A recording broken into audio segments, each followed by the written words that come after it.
तो नोमेनक्लेचर अपन देख लेते हैं, कोशिश करते इसको हो जाएगा वैसे आज ही कंप्लीट, कुछ बचा नहीं था इसमें, मतलब अभी तो है तो वैसे तो अपन इसमें लास्ट रेफरेंस एसिड्स के बारे में बात कर रहे थे कि जैसे बोरोन है तो उसका रेफरेंस एसिड होता है बोरिक एसिड H3BO3, कार्बन है तो उसका होता है अपने पास कार्बोनिक एसिड H2CO3, नाइट्रोजन है तो अपने पास उसका होता है नाइट्रिक एसिड HNO3। एक एसिड्स को अपन रेफरेंस एसिड की तरह लेते हैं। तो मैंने जितने भी इंपॉर्टेंट थे वो सारे लिखा दिया था। एल्यूमिनियम है तो एल्यूमिनिक एसिड होता है, इट इज बोरोन जैसा ही बनता है उसका। कार्बन फैमिली में अगर अपन देखें तो कार्बन के नीचे सिलिकॉन आता है, तो वहां पे अपने पास ऑर्थोसिलिसिक एसिड था, दैट इज H4SiO4, और उसके जैसे ही अपने पास बाकी एलिमेंट्स भी बनाते हैं। बाकी नाइट्रोजन में देखोगे तो फॉस्फोरस आ जाएगा, फॉस्फोरस के लिए अपने पास क्या था H3PO4, that is phosphoric acid. Oxygen से बनेगा नहीं, मैंने समझाया था कि अपने पास दो तरीके से अपने को क्लासिफाई किया था, हाइड्रा एसिड्स और ऑक्सी एसिड्स को। तो हाइड्रा एसिड्स मैंने बोला था कि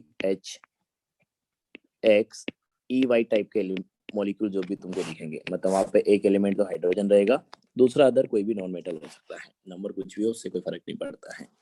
तो इस मॉलिक्यूलर फॉर्मूला से टाइप के जो तुमको मॉलिक्यूल्स दिखेंगे एक तरीके से वो हाइड्रा एसिड्स होते हैं।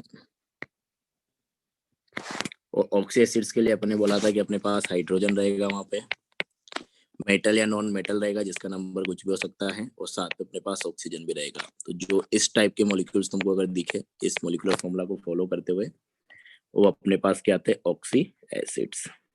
हाँ, तो इसमें अपन ने ऑक्सीजन का नहीं बनेगा, मैंने समझाया भी था फॉर्मूले के हिसाब से ही। तो उसके बाद ऑक्सीजन फैमिली में दूसरा एलिमेंट अपने पास सल्फर है, तो सल्फर का जो रेफरेंस है अपने पास H2SO4 होता है, दैट इज सल्फ्यूरिक एसिड, और उसके जैसे ही नीचे वाले भी बनाते हैं। और फ्लोरीन का भी नहीं बनेगा, एक ही बनता है उसका, मैंने बताया था HOF। उसके अलावा अपने पास वो ज्यादा ऑक्सी एसिड बनाता नहीं, तो उसके ऊपर उतनी बात नहीं करते। क्लोरीन के लिए अपने पास 4-5 थे ऑक्सी एसिड्स। तो क्लोरीन का अपने रेफरेंस बोला था क्या, chloric acid, that is HClO3। तो इस तरीके से अपन ने रेफरेंस एसिड्स की बात की थी। तो उसी चीज को अगर अपन आगे बढ़ाएं तो यहाँ पे अपने पास एक चीज आएगा, हाँ, तो वो अपने पास नेमिंग भी अपन ने देख लिया था कि रेफरेंस एसिड एक एसिड है। फिर रेफरेंस एसिड में से अगर अपन एक ऑक्सीजन हटाते हैं तो अस एसिड आ जाता है, जैसे नाइट्रिक एसिड है HNO3, तो वहां से एक ऑक्सीजन गया। चलो मैं एग्जांपल ही लिख देता हूँ कि अपन ने बात किया था कि नाइट्रोजन के लिए HNO3, ये नाइट्रिक एसिड है जो कि अपने पास एक रेफरेंस एसिड है। अब अगर रेफरेंस एसिड में से या एक एसिड में से अपन एक ऑक्सीजन हटाते हैं तो अपने पास यहाँ पे बनेगा क्या, पहली बात तो HNO2, तो अपने पास क्या लग जाता है सफिक्स अस लग जाता है, तो नाइट्रिक की जगह अपने पास क्या हो जाएगा नाइट्रस एसिड। तो एक ऑक्सीजन हटाया तो अस बन गया, नाइट्रस एसिड बन गया। अब अगर जो अपने पास अस एसिड है उसमें से भी तुम एक और ऑक्सीजन हटा दो, दैट इज HNO यहाँ पे बन जाएगा। तो अब अपने को क्या लगा देना, हाइपो प्रीफिक्स लगा देना है अस वाले के साथ ही, तो ये हो जाएगा अपने पास hyponitrous acid, nitrous acid, ठीक है। और या फिर अपन इसी चीज को ऐसे बोल सकते हैं कि अपने पास जो एक एसिड है, कि अगर एक एसिड में से अपन 2 ऑक्सीजन निकाल दे तो HNO3 में से अगर तुम 2 ऑक्सीजन निकालोगे तो अपने पास बनेगा क्या HNO। तो एक एसिड में से रेफरेंस एसिड में अगर अपन 2 ऑक्सीजन निकाल दे तो अपने पास जो एसिड बनता है क्या बनता है हाइपो अस, मतलब हाइपो लगेगा प्रीफिक्स में और अस लगेगा अपने पास सफिक्स में। तो ऐसे भी तुम इसको याद रख सकते हो। या फिर अस एसिड में से अगर अपन एक ऑक्सीजन निकाला तो अपने पास बना क्या हाइपो अस एसिड। अपने ऐड करने की भी बात की थी कि अगर अपन क्या कर दे एक ऑक्सीजन ऐड कर दे, तो HNO3 में एक ऑक्सीजन ऐड करोगे तो अपने पास बनेगा क्या HNO4, तो अपने पास लग जाता है क्या पर एज अ प्रीफिक्स, तो अपने पास हो जाएगा पर नाइट्रिक एसिड। तो ये अपन ने बात की थी, और यहाँ पे अपने देखा था कि जो ये होता है डाइमर की फॉर्म में एग्जिस्ट करता है, मोनोमर फॉर्म में एग्जिस्ट नहीं करता है।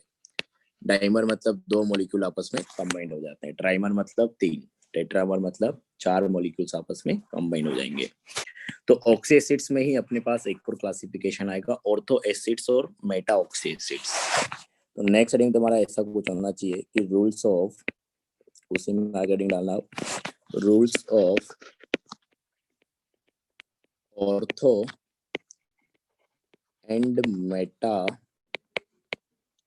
Ortho and Meta oxy acids, ortho and Meta oxy acids.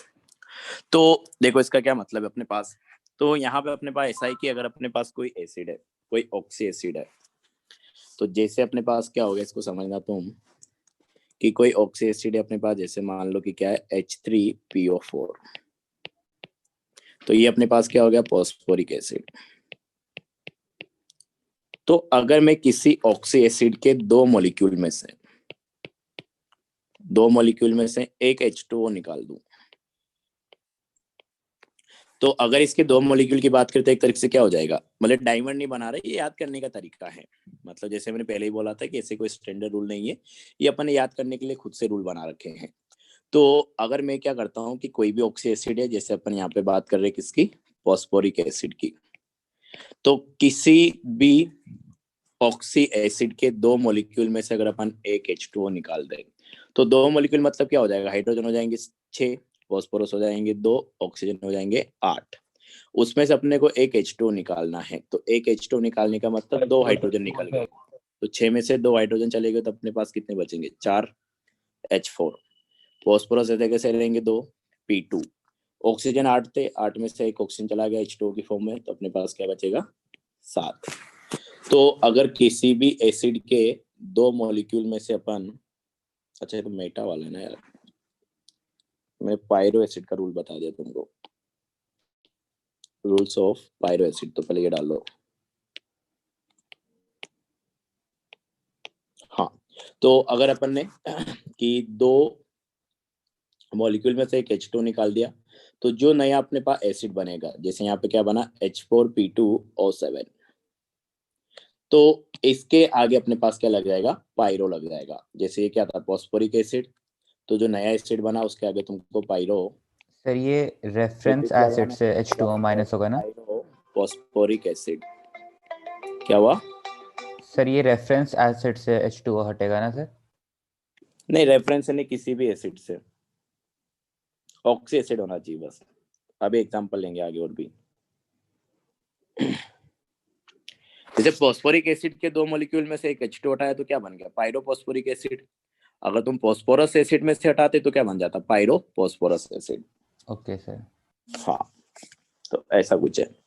तो ये था अपने पास कि अगर अपन क्या कर रहे हैं, दो मॉलिक्यूल में से एक H2O हटा दे रहे हैं, तो जो नया एसिड बनेगा उसके आगे अपने को क्या लगाना है, पायरो लगाना है। तो ये अपने पास क्या हो गया, पायरोफॉस्फोरिक एसिड, या इसको अपन एक और नाम दे सकते हैं कि दो मॉलिक्यूल में से एक H2O हट रखा है, तो इसको अपन ये भी बोल सकते हैं डाई फॉस्फोरिक एसिड, डाइफॉस्फोरिक एसिड। ठीक है, अब तो मेरे को ये बना के बताओ कि H2SO4 के दो मॉलिक्यूल में से अगर अपन एक H2O निकाल रहे हैं, तो जो नया एसिड बनेगा उसका नाम क्या रहेगा, pyrosulphuric acid. Sir pyrosulphuric acid. Formula बताओ उसका, फॉर्मूला क्या बनेगा सर H2S2O7। H2S2O7 एकदम सही है। तो तुमको सोचने का तरीका ये रहेगा कि अपने पास H2SO4 है, तो एक तरीके से क्या हो गया, दो हाइड्रोजन है, में से क्यों नहीं निकालते हैं? वन में से भी निकालेंगे, अब उसको फिर अपन दूसरे तरीके से नाम देंगे, वन में से भी निकलेगा, टेंशन ना लो। सर तो जो अपने हाइपोसल्फ्यूरस, सर हाइपोसल्फ्यूरस एसिड से निकालें तो सर पायरो हाइपोसल्फ्यूरस एसिड बन जाएगा। नहीं वैसा कोई एग्जिस्ट भी करना चाहिए ना, तो ऐसा थोड़ा ना कि रैंडमली कहीं से भी निकालने लगेंगे। कोई तुमको धीरे धीरे समझ में आएगी, रुको भी। और सर जैसे HNO3 से निकालेंगे सर, तो उसमें तो सारे हाइड्रोजन चले जाएंगे सर। तो फिर वो एसिड ही नहीं बनेगा, तो उसका नाम क्यों देंगे, तो ऑक्साइड बन जाएगा। Okay sir. ऐसा भी एग्जाम्पल आने वाला, आगे रुको, सारे तरीके के एग्जाम्पल आएंगे, तो तुम देखते जाओ। ठीक है, तो H2SO4 के दो मॉलिक्यूल में से एक H2 अपन निकाल रहे हैं, तो अपने पास एक तरीके से क्या है कि दो मॉलिक्यूल मतलब क्या हो जाएंगे, 4 हाइड्रोजन, क्योंकि एक में दो ही है, 2 सल्फर और 8 ऑक्सीजन, तो H2 मतलब 2 हाइड्रोजन चले गए और एक ऑक्सीजन चला गया, तो 4 हाइड्रोजन में से अगर 2 जाएंगे तो अपने पास बनेगा क्या, H2, 2 हाइड्रोजन बचेंगे, सल्फर 2 के 2 रहेंगे S2, और 8 ऑक्सीजन चला गया तो अपने पास 7 ऑक्सीजन बच जाएंगे, तो H2S2O7। तो इसको अपन बोलेंगे सल्फ्यूरिक एसिड से ये बना है, तो इसके आगे अपने को लगा देना है पायरो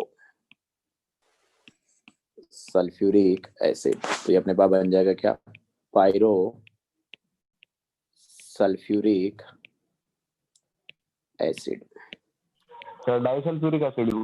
या फिर इसको बोल सकते हो तुम डाई सल्फ्यूरिक एसिड। दोनों नाम हर जगह चलेगा, ऐसा नहीं है कि फॉस्फोरस के केस में लगा दे इसमें नहीं लगेगा। सर वेटिंग रूम में कोई है सर? इसी तरीके से अगर अपन बात करें, जैसे अपने पास क्या H3PO3 है, तो H3PO3 को अपन क्या बोल रहे हैं, फॉस्फोरस एसिड। फॉस्फोरस। तो अगर अपन फॉस्फोरस एसिड के दो मॉलिक्यूल में से एक H2 अपन निकाल दें, तो अपने पास जो भी एसिड बनेगा उसको अपन क्या बोलेंगे, पायरो फॉस्फोरस एसिड। तो अपने पास यहाँ पे तीन हाइड्रोजन है, तो दो मॉलिक्यूल में हो जाएंगे कितने, 6 में से 2 चले जाएंगे तो बचेंगे कितने, 4। तो ये अपने पास आ जाएगा H4। फॉस्फोरस तो ऐसे कैसे रहेंगे, दो मॉलिक्यूल मतलब 2 phosphorus, that is P2। Oxygen अपने पास 6 हो जाएंगे, क्योंकि एक मॉलिक्यूल में 3 है, अपन 2 मॉलिक्यूल में से बात कर रहे हैं, तो अपने पास ये हो जाएगा क्या, 6। H2 की फॉर्म में एक ऑक्सीजन चला गया, तो अपने पास बचेगा क्या, ये आ जाएगा अपने पास O5। तो H4P2O5। तो जो अपने पास नया एसिड बना है, इसके आगे अपने को पायरो लगा देना है। ये बना किससे है, फॉस्फोरस एसिड से, तो इसका नाम हो जाएगा पायरो फॉस्फोरस एसिड। देखो बेसिकली मैं जो बोल रहा हूँ ना कि दो मॉलिक्यूल में से अपने को एक H2 निकालना है, तो देखो उसका मतलब क्या है, स्ट्रक्चर से तुम थोड़ा समझ सकते हो इस चीज को कि ये कंबाइंड फॉर्म में अपन क्यों लिख रहे हैं। कि जैसे अगर मैं H3PO3 के स्ट्रक्चर बनाऊं, तो इसका स्ट्रक्चर अभी तो ध्यान रख लो, इसका स्ट्रक्चर आता है अपने पास ऐसे P डबल बॉन्ड O, समझने के लिए बस बता रहा हूँ मैं, OH, एक हाइड्रोजन डायरेक्ट कनेक्ट होता है और एक अपने पास OH। तो ये एक मॉलिक्यूल हो गया। दूसरा मॉलिक्यूल अपने पास लो, अपने बोला कि दो मॉलिक्यूल में से अपने को H2 निकालना है, तो सेम तरीके से अपने पास दूसरा मॉलिक्यूल आ जाएगा। तो ये दो मॉलिक्यूल हो गया अपने पास, ठीक है। अपन बोल रहे कि दो मॉलिक्यूल में से अपने को H2 निकालना है, तो ये एक से OH वाला पार्ट हटा लो, एक से H वाला पार्ट हटा लो, तो ये अपने पास बन गया एक तरीके से H2O। तो ये माइनस H2O। तो जब यहाँ से OH जाएगा तो इस फॉस्फोरस के पास वैलेंसी खाली होगी, और इस बॉन्ड में से अगर अपने पास H जाएगा तो इस ऑक्सीजन के पास वैलेंसी खाली होगी। तो ये फॉस्फोरस और ये ऑक्सीजन आपस में लिंक हो जाएगा, आपस में कनेक्ट हो जाएगा। तो अपने पास बन जाएगा P double bond O oxygen, P double bond O H H OH OH। इस वजह से अपन उनको कंबाइंड फॉर्म में लिख रहे हैं कि दो मॉलिक्यूल में से एक H2 निकल गया। तो एक्चुअल में ऐसा कुछ हो रहा होगा। तो अभी तुमको वैसे ध्यान रखना है कि दो मॉलिक्यूल में से एक H2 अपन को कैसे निकालना है, जैसे मैं बना के दिखा रहा हूँ वैसे। ये स्ट्रक्चर वगैरह में उतना भी जाना नहीं है, ये सब अपने पास रिएक्शन की फॉर्म में आगे आएगी। जैसे किसी ने बोला कि एनहाइड्राइड हो गया, कोई कुछ बोलेगा, ये सब चीजें आती है। अब तुम लोगों ने स्कूल में पढ़ लिया होगा, इसलिए तुमको थोड़ा बहुत आइडिया है। तो अभी अपन स्टेप वाइज ही बढ़ेंगे आगे। तो अभी तुमको फिलहाल ऐसे ध्यान रखना कि दो मॉलिक्यूल में से कैसे अपन ने H2O निकाला, और जो नया एसिड बना उसके आगे अपने को पायरो प्रीफिक्स लगा देना है, जिस भी एसिड से वो बना है उसके हिसाब से। तो अपने फॉस्फोरस एसिड के दो मॉलिक्यूल में से एक H2 निकाला, तो अपने पास बना H4P2O5, दैट इज पायरोफॉस्फोरस एसिड। ये हो गया अपने पास। नेक्स्ट अगर मान लो कि मेरे को क्या करना हो, HClO3, ये था अपने पास क्या, क्लोरिक एसिड। तो क्लोरिक एसिड के दो मॉलिक्यूल में से अगर अपन एक H2 निकाले तो क्या बनेगा, और उसका नाम क्या दोगे, जल्दी बताओ।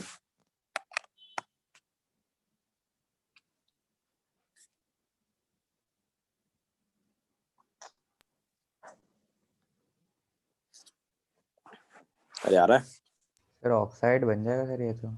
यहाँ तो Cl2O5 Cl2O5 बनेगा। तो Cl2O5 Cl2O5 में तो हाइड्रोजन है नहीं। देखो मैं दिखाता हूँ कैसे बना, बाकी लोगों को भी। हाइड्रोजन तो सारे चले जाएंगे फिर। हाँ, तो उसी पे बात करने वाले हैं अपन कि जैसे अपन ने यहाँ पे दो मॉलिक्यूल में से एक H2 निकाला, तो यहाँ पे अपने पास क्या है कि दो मॉलिक्यूल मतलब दो हाइड्रोजन रहेंगे, दो क्लोरीन रहेंगे, और 6 अपने पास ऑक्सीजन रहेंगे। तो दोनों तो हाइड्रोजन चले गए, तो अपने पास दो क्लोरीन बचेंगे Cl2, ऑक्सीजन 6 थे उसमें से एक चला गया, तो अपने पास तो Cl2O5। तो यहाँ पे तो हाइड्रोजन ही नहीं है, और हाइड्रोजन नहीं है तो ये ऑक्सीजन नहीं है, ये तो क्या है, ऑक्साइड है। तो ये अपने पास कोई ऑक्सी एसिड है नहीं, not a oxy acid, an oxy acid, it is a oxide, it is an oxide. ये एक ऑक्साइड है, ऑक्सी एसिड नहीं है। तो ऑक्सी एसिड नहीं है तो इसका नाम नहीं देंगे अपन उस हिसाब से जैसे बात कर रहे थे। तो क्लोरिक एसिड का कोई पर क्लोरिक एसिड नहीं बनता है क्योंकि वहां पे हाइड्रोजन है ही नहीं। तो अपन अभी जो मॉलिक्यूल्स की बेसिकली बात कर रहे हैं, जो एग्जिस्ट करता है ना, उसी की मैं बात कर रहा हूँ। तो मतलब मैं जो नोट्स में लिखा रहा हूँ उतना तुम याद रख लोगे तो तुम्हारा काम बन जाएगा, उससे ज्यादा आएगा नहीं और कोई। अपन उतना ही लिखेंगे यहाँ पे, जो पूरी केमिस्ट्री में तुम उनको बार बार यूज करोगे। तो बेसिकली अपन इस चैप्टर में क्या करते हैं कि अपने पास जितने भी कंपाउंड्स आने वाले हैं उन सबको आपस में रिलेट करके याद करने की कोशिश करते हैं। अगर मैं तुमको डायरेक्ट उठा के दे दूं कि ये पायरोफॉस्फोरिक एसिड है, ये हाइपोफॉस्फोरिक एसिड है, ये परक्लोरिक एसिड है, तो तुमको अलग अलग जगह पे आएंगे तो तुमको याद ही नहीं ले पाएंगे। और ऐसे रिलेट करके अपन एक साथ लिख ले रहे हैं तो तुमको याद हो जाएंगे। बस इस चैप्टर को पढ़ाने का मकसद यही होता है। बहुत सारी कोचिंग्स में देखोगे, जैसे मैं खुद एलियन से मैंने कोचिंग की थी, तो वहां पे ऐसा कुछ पढ़ाया नहीं जाता था। वहां पे जहां पे जो एसिड आ रहा उसको बता देते कि इसका ये नाम है, इसका ये नाम है, वो तुमको बस याद करने को बोल दिया जाता था। और अभी अपन अलग से पढ़ ले तो ज्यादा आसानी पड़ता है थोड़ा, बस ये फायदा इस चीज का। तो ये हो गया अपने पास। तो इस तरीके से अपने को लिखना होता है पायरो एसिड्स के बारे में। तो ये बनेगा नहीं, ये हो गया अपने पास। एक और चीज अपने पास कि क्रोमियम का जो ऑक्सी एसिड होता है, एक एसिड, वो अपने पास H2SO4 जैसा बनता है, H2Cr2O4, H2SO4 जैसा होता है। तो जो क्रोमियम का एसिड होगा उसको अपन बोलेंगे क्या, क्रोमिक एसिड। क्रोमिक एसिड ये भी बहुत जगह यूज होता है, इसलिए अपन लिख लेते हैं क्योंकि डीप लोग के अपन उतनी ज्यादा बात नहीं करते हैं। लेकिन क्रोमियम हो गया, ये इसका ऑक्सी एसिड्स यूज होते रहते हैं। तो क्रोमिक एसिड ऐसे ध्यान रखना है कि H2SO4 जैसा ही बनता है। ये इसको देखो, पता है बताने का एक और तरीका होता है, चलो मैं भी वो भी बता दूंगा तुम लोगों को कि और कैसे रिलेट कर सकते हो तुम इस चीज को। तो ये अपने पास H2CrO4 हो गया, दैट इज क्रोमिक एसिड। और क्रोमिक एसिड के तुम दो मॉलिक्यूल में से एक H2O अगर निकाल दो तो दो मॉलिक्यूल मतलब अपने पास क्या हो गए, 4 हाइड्रोजन, 2 क्रोमियम और 8 ऑक्सीजन। तो एक H2O चला गया तो 4 में से अपने पास 2 हाइड्रोजन चला गया, मतलब 2 तो बच गए हाइड्रोजन। क्रोमियम 2 ही रहेंगे मतलब Cr2, ऑक्सीजन 8 में से एक चला गया तो 7, तो H2Cr2O7।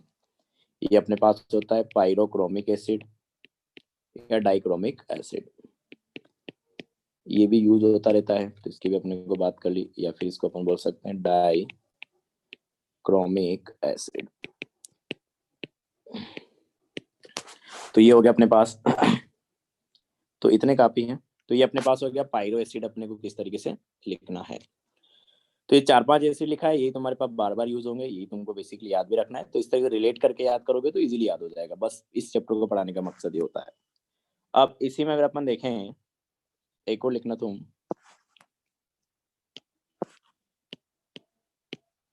Rule of हाइपोइक acid. तो अभी अपन जो लिख रहे थे, जैसे अपन स्टार्टिंग में बात किया, कहाँ गया, हाँ, कि अपने पास जो रेफरेंस एसिड है दैट इज यहाँ पे क्या है, नाइट्रिक एसिड। तो रेफरेंस एसिड में से अगर अपन एक ऑक्सीजन निकाला तो अपने पास बना क्या, अस एसिड। एक और निकाला तो अपने पास क्या बना, हाइपो अस एसिड। तो एक तरीके से अपने हाइपो अस के लिए रूल पढ़ लिया। हाइपो अस के लिए अपन ने क्या रूल पढ़ा कि अगर मैं जो रेफरेंस एसिड होता है दैट इज, यहाँ पे क्या था, HNO3 एक एसिड। तो अगर रेफरेंस एसिड में से मैं 2 H2 निकाल दूं तो अपने पास हाइपो अस एसिड बनता है। लेकिन अपने को भी देखना है क्या, हाइपोइक, और दोनों में डिफरेंस बता रहा हूँ मैं। तो हाइपोइक एसिड अपने पास कैसे बनता है कि अपने पास मान लो कि एक ऑक्सी एसिड है, जैसे H4P2O7। तो ये अपने पास क्या था, अभी देखा अपने पायरोफॉस्फोरिक एसिड। तो ये अपने पास पायरोफॉस्फोरिक एसिड है। तो अगर पायरोफॉस्फोरिक एसिड है तो इसके एक मॉलिक्यूल में से अगर अपन एक ऑक्सीजन निकाल दे तो अपने पास बनेगा क्या, H4P2O6। तो ये जो नया एसिड बनेगा इसको अपन बोलेंगे हाइपोफॉस्फोरिक एसिड। अब बेसिकली देखो था क्या अपने पास, अब मैं यहाँ पे एक एग्जांपल लिखाऊंगा क्योंकि अपने को सिर्फ यही काम आता है, H4P2O6, और कोई काम आएगा नहीं तुमको इस टाइप का।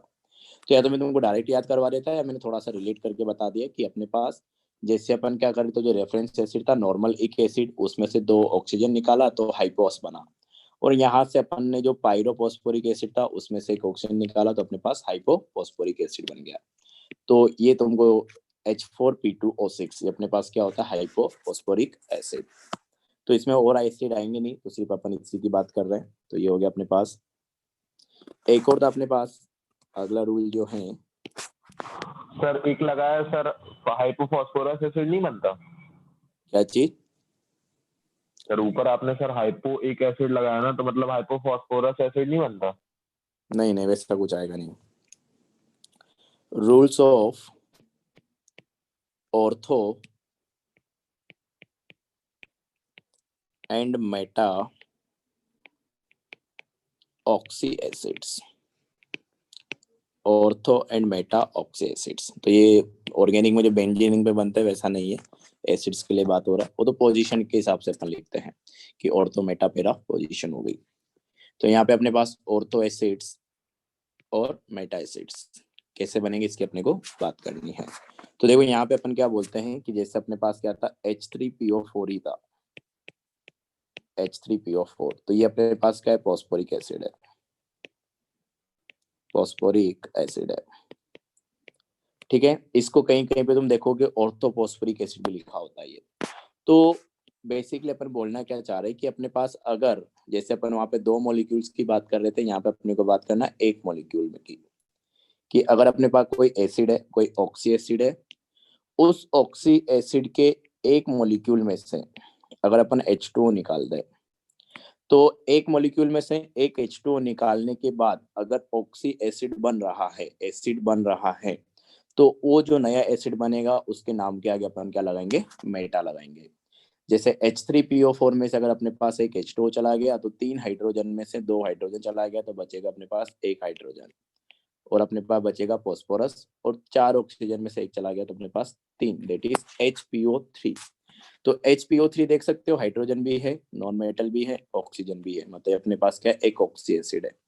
तो जो ये अपने पास ऑक्सी एसिड बना, इसके आगे अपने पास जिस एसिड से बना है उसके नाम के आगे मेटा लगा देंगे, मतलब इसका नाम क्या हो जाएगा, Meta phosphoric acid, Meta phosphoric acid. तो मेटा फॉस्फोरिक एसिड अपने पास क्या होता है, HPO3 बनता कैसे है, यहाँ पे अपने पास नाम आ रहा है फॉस्फोरिक एसिड, मतलब फॉस्फोरिक एसिड के एक मॉलिक्यूल में से एक H2O निकाला गया होगा तब अपने पास क्या बना होगा, मेटा फॉस्फोरिक एसिड। और ऐसे एसिड्स जो मेटा एसिड्स बनाते हैं, मतलब जिनमें के एक मॉलिक्यूल में से H2O निकालने के बाद भी ऑक्सी एसिड बनता है, ऐसे एसिड्स के आगे अपन लगाते हैं क्या, ऑर्थो। तो क्या मतलब, इसका मतलब ये है कि जिन एसिड्स के एक मॉलिक्यूल में से H2O निकालने के बाद भी अगर एसिड ही बनता है तो उन एसिड्स के नाम के तो आगे लगता है ऑर्थो, और उनसे जो एसिड बना है उनके नाम के आगे लगेगा क्या, मेटा। तो ऑर्थोफॉस्फोरिक एसिड बोलूं मैं या फॉस्फोरिक एसिड बोलूं, उसका मतलब तुमको समझ में आना चाहिए किसकी बात हो रही है, H3PO4 की। ऑर्थो वर्ड इस चीज को बता रहा है कि उसके मॉलिक्यूल में से एक मॉलिक्यूल में से अगर अपन एक H2 निकाल देंगे तब भी अपने पास एसिड ही बनेगा, और जो नया एसिड आएगा उसको अपन बोलेंगे मेटा फॉस्फोरिक एसिड, मतलब उसके नाम के आगे अपन मेटा लगा देंगे। तो ये अपने पास ऑर्थो और मेटा का कंसेप्ट है। तो जैसे अगर मैं तुमसे पूछूं अपने पास क्या है, H2SO4, तो अगर H2SO4 है तो अपने को पता है कि ये सल्फ्यूरिक एसिड है, सर ये और सल्फ्यूरिक एसिड है। तो अगर इसके एक मॉलिक्यूल में से अगर तुम H2O निकाल दो तो 2 हाइड्रोजन थे, दोनों हाइड्रोजन चले गए, तो सल्फर तो एक था वैसे रहेगा, ऑक्सीजन 4 थे उसमें से एक चला गया तो 3, तो ये तो अपने पास SO3 बन गया। SO3 अपने पास क्या है, ऑक्साइड है। तो यहाँ पे ऑक्सी एसिड तो नहीं बन रहा है, तो ऑक्सी एसिड नहीं बन रहा है तो सल्फ्यूरिक एसिड के नाम के आगे अपन कभी भी ऑर्थो नहीं लगाते हैं। तो ऑर्थो तभी लगेगा जब उसके एक मॉलिक्यूल में से H2O निकालने के बाद भी क्या बने, एसिड बने। तो तुमको बहुत जगह जो H3PO4 है, जो अपने पास ये H3PO4 है, बहुत जगह ये H3PO4 तुमको सिंपली फॉस्फोरिक एसिड लिखा हुआ मिल सकता है, और ऑर्थो फॉस्फोरिक एसिड मिलके लिखा हुआ मिल सकता है। तो मैं ऑर्थोफॉस्फोरिक एसिड बोलूं या सिंपली फॉस्फोरिक एसिड बोलूं, उसका मतलब तुमको समझ में आना चाहिए H3PO4 की बात हो रही है। लेकिन जब भी H2SO4 की बात करेगा तो वहां पे तुम उसको ऑर्थो सल्फ्यूरिक एसिड नहीं लिख सकते, क्योंकि ऑर्थो वर्ड इस बात को इंडिकेट कर रहा है कि उसके एक मॉलिक्यूल में से H2 निकालने पे ऑक्सी एसिड मिलता है। यहाँ पे तो ऐसा हो नहीं रहा है, यहाँ पे तो ऑक्साइड मिल रहा है, तो इसके नाम के आगे ऑर्थो कभी नहीं लगेगा। तो ये हो गया अपने पास। इसी तरीके से अपने पास नेक्स्ट है क्या, H3AlO3। तो इसका नाम तुमको ध्यान हो तो बोरिक एसिड जो है बोरॉन फैमिली से उसी की मिलता जुलता है। अपन ने बोला भी था कि एल्यूमिनियम हुआ या जर्मेनियम हुआ सब बोरॉन जैसा ही रेफरेंस एसिड बनाता है, दैट इज एल्यूमिनिक एसिड ही हो जाएगा अपने पास। एल्यूमिनियम का एसिड है, इसको अपन बोलेंगे एल्यूमिनिक एसिड। तो ये अपने पास एल्यूमिनिक एसिड है। अभी जो एल्यूमिनिक एसिड है दैट इज H3AlO3। तो इसके एक मॉलिक्यूल में से अगर तुम निकाल दो क्या H2O, तो बनेगा क्या अपने पास HAlO2। तो देख सकते हो अभी अपने पास ऑक्सी एसिड है, हाइड्रोजन है, नॉन मेटल है, ऑक्सीजन है। तो ऑक्सी एसिड्स है तो इसके नाम के आगे अपने पास लग जाएगा ऑर्थो, क्योंकि इसके एक मॉलिक्यूल में से H2O निकालने पे अपने पास एसिड ही मिल रहा है, ऑक्सी एसिड ही मिल रहा है। तो जो नया जो बना है उसके आगे अपने पास लगेगा क्या, मेटा एल्यूमिनिक एसिड। तो नॉर्मली जो तुम्हारे पास मेटा एसिड्स में काम आते हैं ना, एक तो तुम्हारे पास काम आएगा मेटा फॉस्फोरिक एसिड, बॉन्डिंग में अपन बात करेंगे इसकी, मेटा एल्यूमिनिक एसिड, और एक अपने पास आएगा मेटा बोरिक एसिड। तो एक को लिख लो अपने पास, ये आ जाएगा अपने पास क्या, H3BO3। तो ये अपने पास क्या है, ऑर्थो बोरिक एसिड। तो ऑर्थोबोरिक एसिड में अगर अपन बात करें तो यहाँ से अपने पास वही एक मॉलिक्यूल में से अगर एक H2 निकलेगा तो अपने पास बनेगा क्या, HbO2। तो इसके आगे अपने पास क्या लग जाएगा, मेटा। तो ये और मेटा बोरिक एसिड ये है अपने पास। ठीक है, एक और चीज में ध्यान रखना है कि जो मेटाबोरिक एसिड अपने पास ये पॉलीमर फॉर्म में एग्जिस्ट करता है।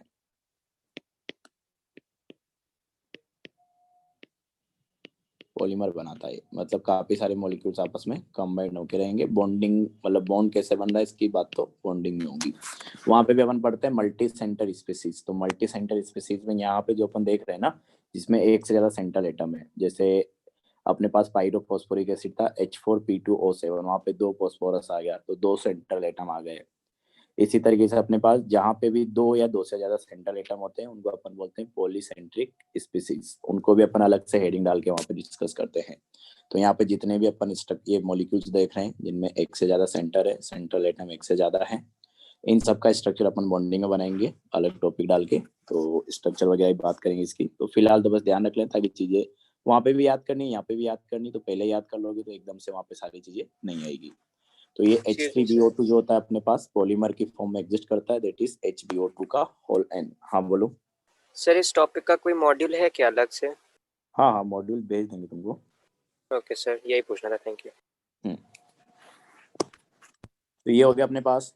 नेक्स्ट जो है इसमें अपने पास आ जाएगा H4SiO4। इसको नाम देते अपन क्या, ऑर्थोसिलिसिक एसिड। तो नाम से पता चल रहा है कि इसके एक मॉलिक्यूल में से अगर अपन H2O निकालेंगे तो अपने पास मेटासिलिसिक एसिड बनेगा, दैट इज H2SiO3। तो ये अपने पास क्या आ गया, ऑर्थो सिलिसिक एसिड। ऑर्थोसिलिसिक एसिड के एक मॉलिक्यूल में से अगर अपन ने H2 निकाला तो अपने पास बना क्या, मेटा सिलिसिक एसिड। तो ये अपने पास आ गया मेटा सिलिसिक एसिड। ठीक है, यहाँ पे एक और इम्पोर्टेंट बात है इनके बारे में, जो मैं इम्पोर्टेंट रेफरेंस एसिड अपन निकाल रहे थे वहां पे भी मैं बात कर रहा था। तो वहां पे तुमने देखा होगा कि अपन ने सिलिकॉन के लिए यूज किया था क्या, ऑर्थोसिलिसिक एसिड, और बाकी सबका अपन सिंपली नाम दे रहे थे। बोरॉन का जो रेफरेंस एसिड था उसको अपन ने क्या बोला, बोरिक एसिड। कार्बन का जो होता है उसको कार्बोनिक एसिड, नाइट्रोजन वाले को नाइट्रिक, फास्फोरस वाले को फास्फोरिक। किसी के आगे भी अपन ने ऑर्थो नहीं लगाया, मैंने स्पेशली जो सिलिकॉन था इसके नीचे जो जर्मेनियम है, टिन है और लेड है, उन्हीं के लिए अपन ने सिर्फ ऑर्थो वर्ड अपन ने यूज किया था वहां पे भी। तो देखो यहाँ पे अपने पास क्या होता है कि ऑर्थोसिलिसिक एसिड को हमेशा ऑर्थोसिलिसिक एसिड ही बोलेंगे। अगर मैं जैसे तुमको बोल रहा था अभी थोड़ी देर पहले, थोड़ा ध्यान से देखना कि अपन जो अपने पास क्या है फॉस्फोरिक एसिड है, तो इसको अगर मैं फॉस्फोरिक एसिड बोल रहा हूँ तब भी तुमको समझना है कि H3PO4 की बात हो रही है, और अगर मैं ऑर्थोफॉस्फोरिक एसिड बोलूँ तब भी तुमको समझना है अपने पास H3PO4 की बात हो रही है। अगर एक्चुअल में अपन बात करें ना तो एक्चुअल में इसका नाम क्या है, ऑर्थोफॉस्फोरिक एसिड है। इसको फॉस्फोरिक एसिड अपन इसलिए बोल देते हैं क्योंकि कॉमनली जब भी अपन यूज की बात करें तो H3PO4 काफी ज्यादा यूज होता है as compare to this, that is metaphosphoric acid. तो जो ज्यादा यूज हो रहा है उसको अपन वैसे कॉमनली बोल देते हैं कि बार बार अपने को ऑर्थोफॉस्फोरिक एसिड नहीं बोलना पड़े, इसलिए अपन उसको बोल देते हैं फॉस्फोरिक एसिड। तो सबको समझ में आ जाता है कि फॉस्फोरिक एसिड बोल रहा है मतलब ऑर्थोफॉस्फोरिक एसिड बोल रहा है। सल्फ्यूरिक में तो ऐसा कुछ था ही नहीं, मतलब सल्फर के केस में तो ऑर्थो मेटा वाला कंसेप्ट है ही नहीं, तो ये एक ही एसिड है, तो इसी का मतलब समझ में आएगा। ऐसे अगर अपन बात करें एल्यूमिनिक एसिड, तो एल्यूमिनिक एसिड में अपने पास जो ज्यादा कॉमनली यूजफुल है वो अपने पास, या ज्यादा कॉमनली जो यूज करते हैं अपने पास H3AlO3 है। तो मैं एल्यूमिनिक एसिड बोल दूं तब भी लोगों को समझ में आएगा कि ऑर्थो एल्यूमिनिक एसिड की बात हो रही है। और अगर तुमको मेटा एल्यूमिनिक एसिड को मेंशन करना है तो प्रॉपर नाम के साथ बोलना पड़ेगा मेटा एल्यूमिनिक एसिड, वो उतना यूज टू नहीं है, ठीक है। क्योंकि जो चीज यूज टू होती है उसको, जिसको अपने को बार बार यूज में लेना होता है उसको अपन शॉर्ट में नाम ले देते हैं, ठीक है। तो वैसा कंसेप्ट यहाँ पे है। तो अगर अपन इसकी सिलिकॉन की बात करें तो अपने पास जो है ये जो मेटासिलिसिक एसिड है ना, ये ज्यादा यूज टू है या ज्यादा यूजफुल है एज कम्पेयर टू ऑर्थोसिलिसिक एसिड। तो अपन ऑर्थोसिलिसिक एसिड को सिलिसिक एसिड नहीं बुलाते हैं जो कॉमनली, अपन मेटासिलिसिक एसिड को सिलिसिक एसिड बोलते हैं। मतलब मेरे कहने का मतलब ये है कि अगर तुमको कोई सिलिसिक एसिड बोले तो तुमको वहां पे समझना है कि मेटासिलिसिक एसिड की बात हो रही है। ये सिर्फ अपने पास जो है कार्बन फैमिली वाले जो थे उन्हीं में ऐसा होता है। कौन कौन से थे इसको मैं लिखा देता हूँ, थोड़ा और क्लियर होगा। कि जैसे अपने पास क्या था, इसका अपने पास आ जाएगा सिलिकॉन का मेटा जो है H2SiO3, इसके नीचे टिन आता है तो इसी के जैसा वो बनाएगा क्योंकि रेफरेंस एसिड इनके सेम ही थे। तो यहाँ पे अपने पास आ जाएगा H2SnO3, यहाँ पे अपने पास आ जाएगा H2PbO3, ठीक है। तो टिन हो गया, लेड हो गया, सिलिकॉन हो गया, ठीक है। जर्मेनियम भी था, उतना कॉमनली यूज नहीं होता तो मैंने इसे लिखा नहीं यहाँ पे। जर्मेनियम के ऑक्सी एसिड्स अपने पास काम नहीं आते, लेकिन टिन, लेड, सिलिकॉन इन सबके काम आएंगे। तो ये अपने पास जो है ये है अपने पास सारे क्या मेटा एसिड्स है, ये सारे अपने पास मेटा एसिड्स है। लेकिन इन्हीं को अपन बोलते हैं कि जैसे अगर तुमको सिलिसिक एसिड बोला जाए तो तुमको ये वाला नहीं समझना है, तुमको ये वाला समझना है। सिर्फ इन्हीं तीनों के केस में ऐसा होगा कि मैं तुमको बोलूं डायरेक्ट कि अपने पास सिलिसिक एसिड, तो सिलिसिक एसिड में तो तुमको समझना है मेटा सिलिसिक एसिड की बात हो रही है। अगर मैं तुमको बोलूं स्टेनिक एसिड, तो स्टेनिक एसिड का मतलब तुमको समझना है कि मेटा स्टेनिक एसिड की बात हो रही है, ना कि ऑर्थोस्टेनिक एसिड की। और यहाँ पे अगर अपन बात करें लेड हो गया तो इसके अपन ने बोला था कि लैटिन वर्ड यूज करते हैं अपन प्लम, तो ये अपने पास बोलो मैं इसको अगर प्लम्बिक एसिड, तो प्लम्बिक एसिड मतलब तुमको समझना है अपने पास क्या कि मेटा प्लम्बिक एसिड की बात हो रही है। मतलब मैं ये बोलना चाह रहा हूँ यहाँ पे कि इन तीनों के अलावा अगर मैं नॉर्मल नाम लेता हूँ तो तुमको समझना है कि ऑर्थो एसिड की बात हो रही है। जैसे मैं तुमको बोल दूं फॉस्फोरिक एसिड, मतलब बात हो रही किसकी, ऑर्थोफॉस्फोरिक एसिड की। अगर मैं तुमको बोल दूं बोरिक एसिड, मतलब बात हो रही किसकी, ऑर्थोबोरिक एसिड की।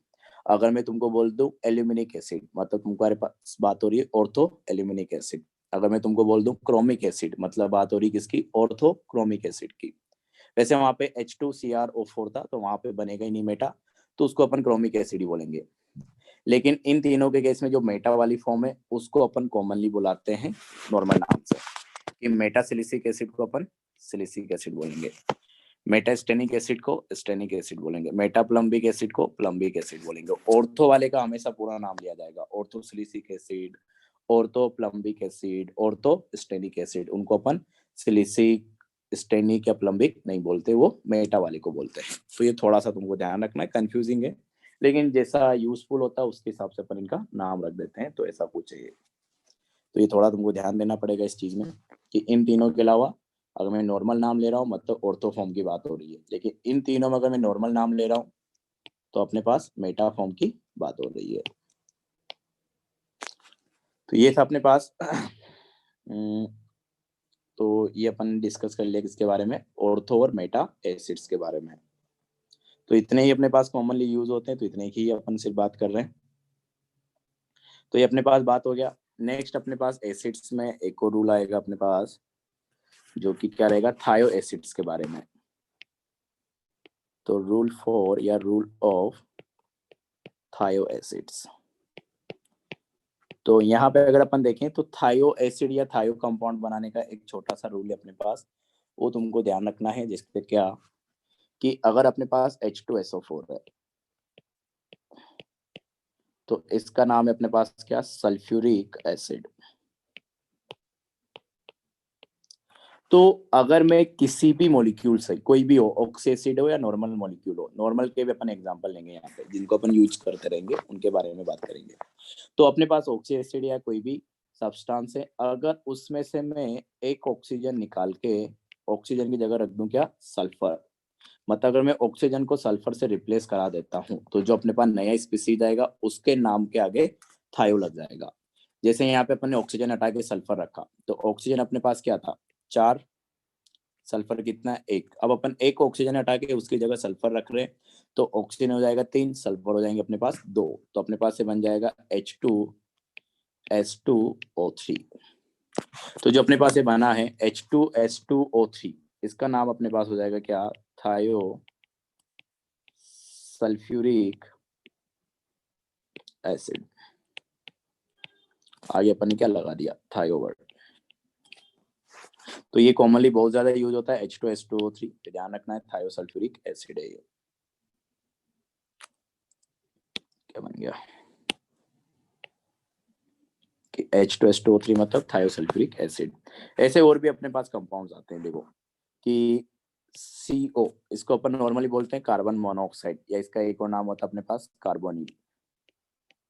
कार्बोनिल बोलूं तब भी CO है, कार्बन मोनोऑक्साइड बोलूं तो तुम पढ़ते आते हो CO है। तो अगर मैं कार्बोनिल में से या कार्बन मोनोऑक्साइड में से, जैसे यहाँ पे है एक ऑक्सीजन की, ऑक्सीजन को हटा के अगर मैं उसको सल्फर से रिप्लेस करा दूं तो अपने पास बन जाएगा क्या, CS, जिसको अपन बोलते हैं क्या, थायो कार्बोनिल। और देखो अपने पास क्या आ सकता है, एल्कोहल, ROH। R अपने पास जो होता है नॉर्मल अल्काइल ग्रुप होता है, मतलब यहाँ पे कोई भी ग्रुप हो सकता है। अच्छा तुमको पता है क्या अल्काइल ग्रुप क्या होता है? Yes sir. अच्छा तुमने ऑर्गेनिक पढ़ लिया ना, तो पता ही होगा। हाँ, तो कोई भी अल्काइल ग्रुप के साथ अगर तुम क्या कर दो, OH को ऐड कर दो, ये तो ऑर्गेनिक तुम देखा होगा। ये अपने पास फंक्शनल ग्रुप होता है, दैट इज एल्कोहल ग्रुप। तो यहाँ पे अगर मैं क्या करूँ, वही सेम चीज कि ऑक्सीजन जो है, ऑक्सीजन को अगर मैं सल्फर से रिप्लेस करा दूं तो ROH की जगह अपने पास क्या बन जाएगा, RSH। तो ये तुमने देखा भी होगा कि इसको अपन बोलते थे वहां पे एल्कोहल, और इसको अपन बोलते थे क्या, थायो एल्कोहल। तो किसी भी सब्सटेंस में अगर ऑक्सीजन को हटा के तुम मतलब, या फिर बोल दो कि ऑक्सीजन को अगर सल्फर से रिप्लेस करते हैं तो नाम के आगे अपने पास क्या लग जाता है, थायो लग जाता है। तो ये अपने पास 3-4 मॉलिक्यूल्स है जो तुम्हारे पास बार बार यूज होंगे थायो में, दैट इज थायो सल्फ्यूरिक एसिड। मतलब सल्फ्यूरिक एसिड में से, ऐसे देखो ऐसे रिलेट क्या करो कि अगर मैं तुमको बोल रहा हूँ थायो सल्फ्यूरिक एसिड, तो तुमको ऐसे रिलेट करना है उस चीज को कि सल्फ्यूरिक एसिड के एक मॉलिक्यूल में से ऑक्सीजन को हटा के सल्फर रखा गया होगा, या ऑक्सीजन को सल्फर से रिप्लेस किया गया होगा। मैं बोल रहा हूँ थायो कार्बोनिल, मतलब कार्बोनिल जो है दैट इज CO, उसमें से ऑक्सीजन को सल्फर के साथ रिप्लेस किया गया होगा, दैट इज थायो कार्बोनिल। क्योंकि अपने को पता है कार्बोनिल क्या होता है, CO, ये तो पता होना ही चाहिए। अगर ये नहीं पता रहेगा तो ना तो कार्बोनिल लिख पाओगे ना ही थायो कार्बोनिल लिख पाओगे। ऐसे अगर हमारे पास आ गया थायो एल्कोहल, मतलब एल्कोहल जो है अपने पास दैट इज OH ग्रुप, तो OH ग्रुप में से ऑक्सीजन को हटा के सल्फर रख दिया होगा, तो अपने पास बन गया क्या, थायो एल्कोहल। ऐसे अगर अपन जैसे बात करें, यहाँ पे अपन बोल देते हैं मेटाबोरिक एसिड, तो तुमको रूल पता होना चाहिए कि मेटा एसिड्स कैसे बनते हैं, एक H2O को निकाल के। तो मैं बोल रहा हूँ कि मेटाबोरिक एसिड, तो इसका मतलब है कि बोरिक एसिड के एक मॉलिक्यूल में से H2O निकाला गया होगा, तो अपने पास क्या बना होगा, मेटाबोरिक एसिड। इसी तरीके से अपन आगे बात कर रहे थे क्या, पायरो की, जैसे पायरोक्रोमिक एसिड। तो ये तुमको ऐसे रिलेट करना है कि क्रोमिक एसिड अपने पास रहा होगा, तो पायरो के लिए अपन ने रूल लिखा कि 2 मॉलिक्यूल में से एक H2 निकलेगा। तो क्रोमिक एसिड के 2 मॉलिक्यूल में से एक H2 निकाला गया होगा, तब अपने पास क्या आया होगा, पायरोक्रोमिक एसिड आया होगा। तो इस तरीके से तुमको फॉर्मूला डिराइव करना पड़ेगा, एक की हेल्प से दूसरे का। तो ये हो गया अपने पास थायो में।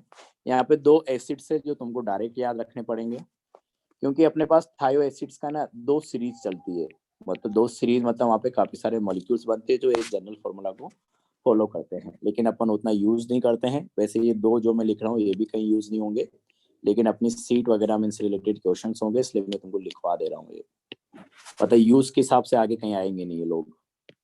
इसमें एक है अपने पास H2S2O6, H2S2O4, तो H2S2O6 और H2S2O4, तो पूरा सीरीज अपन पढ़े 2 एसिड के लिए, 2 सीरीज है, तो ज्यादा टाइम लगेगा, इससे अच्छा कि इनको याद कर लें, और इतने यूजफुल है भी नहीं, तो अपने पास याद करना ही ज्यादा सही रहेगा कि इसको अपन बोलते हैं क्या, डाइथायोनिक एसिड। और अगर किसी को पूरा सीरीज जानना है तो मेरे को टेक्स्ट कर देना, मैं तुमको भेज दूंगा, समझा दूंगा, अगर नहीं समझ में आएगा तो। और ये अपने पास है डाइथायोनस एसिड। तो ये 2 को डायरेक्ट याद रख लेना, डाइथायोनिक और डाइथायोनस एसिड क्या होता है। तो ये हो गया अपने पास। तो इसमें ऑक्सी एसिड्स में इतना है। नेक्स्ट अपने पास जो है इसमें सर स्लाइड एक बार ऊपर कर दीजिए। हाँ, तो ये ऑक्सी एसिड्स में इतना ही था।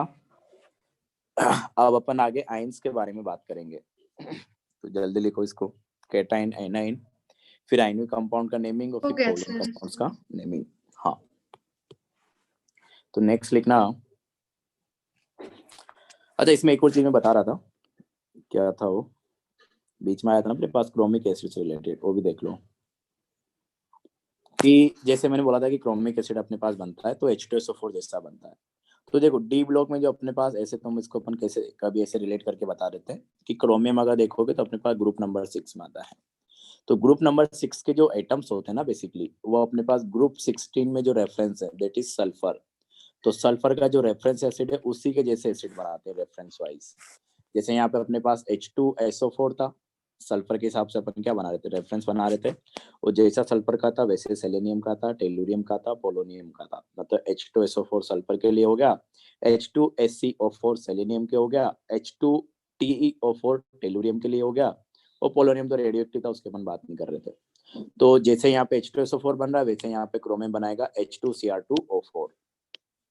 उसे रिलेट करके ध्यान रखते थे। ग्रुप 16 मतलब ग्रुप 6 जो है डी ब्लॉक में ग्रुप 6 पी ब्लॉक के ग्रुप 16 जैसा बनाएगा, मतलब वहां पे जो सल्फर था उसका जो रेफरेंस था उसके जैसा ही बनाएगा। तो H2Cr2O4।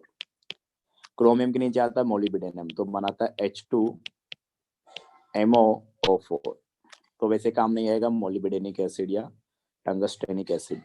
मोलिब्डेनम के नीचे आता है टंगस्टन, तो बनाएगा H2WO4। तो क्रोमिक एसिड ही काम आता है, तो ये लिखना था अपने को मेनली। तो ये क्रोमियम से जो बना उसका नाम हो गया क्या, क्रोमिक एसिड। मोलिब्डेनम से जो बना उसका नाम हो गया अपने पास मोलिब्डेनिक एसिड।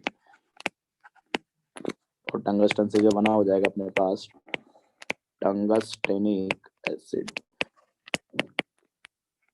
तो अपने पास क्रोमिक एसिड ही काम में आने वाला था, लेकिन इस तरीके से रिलेट करके तुम ध्यान रख सकते हो कि जैसे ग्रुप 16 में वैसे ग्रुप 6। ऐसे अपन बोलते हैं कि जो ग्रुप 14 के होते हैं वो ग्रुप 4 जैसा बना, सॉरी ग्रुप 4 के जो होते हैं वो ग्रुप 14 जैसे बनाते हैं। ग्रुप 15 में जो होते हैं वो ग्रुप, उल्टा बोल रहा हूँ यार, मैं कंफ्यूज हो जा रहा हूँ, चलो मैं खुद ही लिख देता हूँ कि जैसे अपने पास है, मैं जो कभी कभी होता है ना कुछ बोलना चाह रहे लेकिन निकल कुछ और जाता है। हाँ, तो मैं ये बोलना चाह रहा हूँ कि डी ब्लॉक में जो ग्रुप 4 है वो पी ब्लॉक में जो ग्रुप 14 था उसके जैसे एसिड बनाते रेफरेंस वाइज। ग्रुप 14 में तो अपने पास कार्बन था यहाँ पे, तो कार्बन जैसा बनाएगा ये ध्यान रखना पड़ेगा। तो कार्बन का रेफरेंस अपने पास क्या था, H2CO3। तो ग्रुप 4 में अपने पास क्या आता है, टाइटेनियम, जर्कोनियम और होफनियम। तो टाइटेनियम का बनेगा H2CO3 जैसा ही H2TiO3, तो उसको बोलेंगे अपन टाइटेनिक एसिड। जर्कोनियम का बनेगा H2 ZrO3, इसको 1 बोलेंगे जर्कोनिक एसिड। और ऐसे होपनियम का बनेगा क्या, H2HFO3 होपनिक एसिड। तो इस तरीके से अपन रिलेट करके ध्यान रख सकते हैं कि डी ब्लॉक में ग्रुप 4 पी ब्लॉक के ग्रुप 14 जैसा, दैट इज कार्बन जैसा। डी ब्लॉक में ग्रुप 6 पी ब्लॉक में ग्रुप 16 दैट इज सल्फर जैसा। इसी तरीके से ग्रुप 5 की बात करोगे, अभी अपने पास काम नहीं आते तो मैं लिखवा नहीं रहा हूँ कि डी ब्लॉक में ग्रुप 5 ग्रुप 15 जैसा, दैट इज नाइट्रोजन जैसा। तो HNO3 जैसे वहां पे बनेंगे, तो काम आएगा नहीं, तो फालतू ज्यादा लिखने की कोई जरूरत नहीं, वैसे बहुत सारे हो जाएंगे अपने पास, तो फालतू याद करोगे उससे उसका कोई मतलब नहीं है। तो ये अपने पास हो गया टाइटेनिक एसिड, वही अपने पास हो जाएगा जर्कोनिक एसिड, और ये हो जाएगा अपने पास होपनियम है तो होपनिक एसिड। तो इस तरीके से अपने पास है, तो ये मैंने जैसे समझाया तो ऐसे याद रखना है। तो ये हो गया अपने पास ऑक्सी एसिड्स के रिगार्डिंग डिस्कशन। नेक्स्ट अपने पास क्या, आयंस के बारे में अपने को बात करना है। तो पहले केटाइन के बारे में बात करेंगे, फिर एनाइन के बारे में बात करेंगे। तो केटाइन्स अपने पास आसान है रिलेटिवली एनाइंस के कंपैरिजन में। तो नेक्स्ट हेडिंग ये डालना, नोमेनक्लेचर ऑफ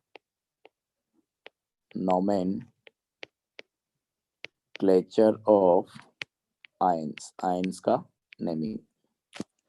तो आयंस में अपन पहले केटाइन देखेंगे, फिर अपन एनाइंस के बारे में बात करेंगे। तो केटाइन्स की अगर अपन बात करें तो केटाइन्स मतलब अपने पास वही पॉजिटिव आयन हो गया, पॉजिटिव चार्ज रहेगा एलिमेंट के ऊपर। तो बेसिकली अपन यहाँ पे 4 कैटेगरी क्लासिफाई करेंगे आयंस के लिए, और उनके बेसिस पे अपन नेमिंग देंगे। तो पहला जो है अपने पास वो आ जाएगा क्या, ABCD करके मैं लिख देता हूँ कि जनरली मेटल्स ही क्या होता है अपने पास, केटाइन बनाते हैं तो मेटल वाइज लिख दे रहा हूँ कि metal atoms with single positive ion, single positive charge, ऐसे लिखो सिंगल पॉजिटिव चार्ज, मतलब वहां पे एक ही पॉजिटिव चार्ज में कंपाउंड मिलेंगे, दैट इज सिर्फ एक ऑक्सीडेशन स्टेट है, मतलब इसको ऐसे रिलेट कर सकते हो। ऑक्सीडेशन स्टेट लिखना उतना सही नहीं रहेगा, ये मैं आगे एक्सप्लेन करूंगा कि मैं ऑक्सीडेशन स्टेट लिखने से क्यों बच रहा हूँ। तो ऐसे मेटल एटम की अपन बात कर रहे हैं जिनके पास क्या होता है, सिर्फ एक ही ऑक्सीडेशन स्टेट होती है, या मैं ज्यादा अच्छा बोलूं कि एक ही ऑक्सीडेशन स्टेट में वो ज्यादा कंपाउंड बनाते हैं। तो जैसे अपन ने बात की थी अल्कली मेटल्स के लिए कि अल्कली मेटल्स में जितने भी एलिमेंट्स आते हैं वो सब +1 ऑक्सीडेशन स्टेट में कंपाउंड बनाते हैं। तो वहां पे तुमको क्या करना है, जैसे अपने पास हो गया Na+, अल्कलाइन अर्थ मेटल की अपन ने बात की थी कि अल्कलाइन अर्थ मेटल में अपने पास +2 में ही सब कंपाउंड बनाते हैं। तो अपने पास जैसे कोई ले लो यहाँ पे कैल्शियम, तो कैल्शियम +2, या एल्यूमिनियम के लिए बात करें तो एल्यूमिनियम सिर्फ +3 में ही कंपाउंड बनाता है, तो एल्यूमिनियम +3। मतलब ऐसे मेटल एटम्स के लिए अपन बात कर रहे हैं जो एक ऑक्सीडेशन स्टेट में ही कंपाउंड्स बनाते हैं। तो ऐसे के लिए अपने को कुछ नहीं करना है, जो उसका नाम है उसके पीछे बस आयन लिख देना है। जैसे सोडियम है तो सोडियम के पीछे आयन लिख दो, दैट इज सोडियम आयन, कि सोडियम मेटल का नाम था, इसके पीछे आयन लिख दिया, मतलब ये +1 ऑक्सीडेशन स्टेट में जो उसकी ऑक्सीडेशन स्टेट होती है, इसको अपन लिख देंगे क्या, कैल्शियम आयन, एल्यूमिनियम आयन। क्यों ऐसा लिख रहे हैं, क्योंकि अपने को पता है कि जब भी सोडियम कंपाउंड बनाएगा तो +1 में ही बनाएगा, तो मैं सोडियम आयन की बात कर रहा हूँ, मतलब Na+ हो गया। जब भी कैल्शियम कंपाउंड बनाएगा तो +2 में ही बनाएगा, तो जब भी मैं लिखूं कैल्शियम आयन, इसका मतलब तुमको पता होना चाहिए कैल्शियम +2 है। अगर मैं बोलूं कि एल्यूमिनियम की बात करें तो एल्यूमिनियम +3 में ही कंपाउंड बनाता है, तो जब भी मैं बोल दूं तुमको एल्यूमिनियम आयन की बात हो रही है तो एल्यूमिनियम आयन मतलब एल्यूमिनियम +3 की बात हो रही है। तो सिंपली तुमको पीछे आयन लगा देना, उससे समझ में आ जाएगा कि वो आयन की फॉर्म में प्रेजेंट है, जो भी उसकी ऑक्सीडेशन स्टेट है उसमें। तो ये अपने पास पहला हो गया। इसमें अगर अपन दूसरा लिखें बी करके, तो अपन ऐसे मेटल्स के बारे में बात करने वाले या ऐसे एटम्स के बारे में बात करने वाले हैं जो 2 ऑक्सीडेशन स्टेट्स में नॉर्मली कंपाउंड बनाते हैं, मतलब मेनली उनके जो कंपाउंड्स है 2 ही ऑक्सीडेशन स्टेट्स में मिलते हैं। जैसे आयरन की बात करें तो उसका तुमको पता होगा +2 और +3। टिन की बात करें तो ज्यादातर +2 और +4 में बनते हैं। तो ऐसे आयंस के बारे में अपन बात करने वाले हैं कि metal atoms with 2 positive charge, जो मेनली 2 पॉजिटिव चार्ज में ही कंपाउंड बनाते हैं। जैसे अगर अपन बात करें किसकी, आयरन की, तो अपने बताया आयरन क्या होता है, +2 में और +3 में ही कंपाउंड बनाता है। होती इसके पास काफी सारी ऑक्सीडेशन स्टेट्स है। अपन ने देखा था कि आयरन +2 से लेके +6 तक काफी सारे ऑक्सीडेशन स्टेट रखता है, लेकिन +2 और +3 में इसके बहुत सारे कंपाउंड्स मिलते हैं, ज्यादातर +2 +3 में ही मिलते हैं, बाकी में काफी रेयरली मिलते हैं। तो अपन उस हिसाब से लिख रहे हैं, इसीलिए मैं यहाँ पे ऑक्सीडेशन स्टेट लिखने से बच रहा हूँ कि अगर मैं लिख दूं metal atom with 2 oxidation state, तो उसका मतलब ये होगा कि उसकी 2 ही ऑक्सीडेशन स्टेट होती है। तो ऐसा तो कुछ मतलब है नहीं अपना कि 2 ऑक्सीडेशन स्टेट में वो ज्यादा कंपाउंड्स बना दे रहा है, तो उन्हीं के लिए अपन बात कर रहे हैं। तो ऐसे केस में अपन क्या करते हैं कि जो लोअर वाली ऑक्सीडेशन स्टेट है उसके पीछे अपन सफिक्स लगाते हैं अस, उसको रिप्रेजेंट करने के लिए, और जो हायर वाली ऑक्सीडेशन स्टेट है उसके लिए अपन लगाते हैं इक। देखो कैसे, अच्छा आयरन है तो आयरन के लिए अपन लैटिन वर्ड यूज करते हैं, दैट इज फेर। मैंने कल भी बताया था FeRr। तो ये लोअर वाली ऑक्सीडेशन स्टेट है, तो इसके लिए अपन यूज करेंगे अस, तो ये अपने पास बन जाएगा फेरस आयन, फेरस आयन। और अपने पास +3 है तो ये हायर वाली है, तो हायर वाले के लिए अपन यूज करते हैं इक, तो ये अपने पास बन जाएगा क्या, फेरिक आयन। इसी तरीके से अगर अपन बात करें किसकी, कॉपर, एक एग्जांपल हो लेते हैं कॉपर। तो कॉपर +1 +2 2 ही ऑक्सीडेशन स्टेट है इसका, तो +1 अपने पास हो गया क्या, लोअर वाला, तो इसका नाम हो जाएगा अपन क्यूप्रस। कॉपर की वजह से आ गया क्यूब और पीछे लगा दिया अपन ने अस, तो ये हो गया क्यूप्रस आयन। और ये अपने पास जो है हायर ऑक्सीडेशन स्टेट है, तो इसमें अपन लगाएंगे क्या, इक, तो ये अपने पास हो जाएगा क्या, क्यूप्रिक आयन। तो इस तरीके से अपन लोअर वाले के लिए यूज करते हैं अस और हायर वाले के लिए यूज करते हैं क्या, इक। तो ये है अपने पास। एक और तरीका होता है इसको रिप्रेजेंट करने का, देखो क्या कि तुम चाहो तो इसको ऐसे भी रिप्रेजेंट कर सकते हो। कैसे कि मेटल का नाम आयरन, जो ऑक्सीडेशन नंबर है उसको रोमन नंबर में, दैट इज सेकंड आयन। यहाँ पर अपने पास क्या मेटल है आयरन, ऑक्सीडेशन स्टेट है 3rd, तो आयरन 3rd आयन। सेम तरीके से कॉपर के लिए भी कर सकते हो, मेटल का नाम कॉपर, ब्रैकेट में ऑक्सीडेशन नंबर रोमन नंबर में 1st आयन। क्यूप्रिक आयन को +2 है, तो इसको ऐसे भी लिख सकते हो तुम, मेटल का नाम copper, oxidation state in Roman number ion. ले रह गए, तो 2 तरीके से नाम लिख सकते हैं अपन यहाँ पे। अरे समझ में आया ये वाला, यस सर। चलो। तो जहाँ पे 2 ऑक्सीडेशन स्टेट्स में ज्यादा कंपाउंड्स बनते हैं, तो वहाँ पे 2 तरीके से अपन नाम दे देते हैं कि लेस पॉजिटिव चार्ज होता है वो अस के साथ एंड होता है, मोर पॉजिटिव चार्ज होता है अपने पास इक के साथ एंड होता है।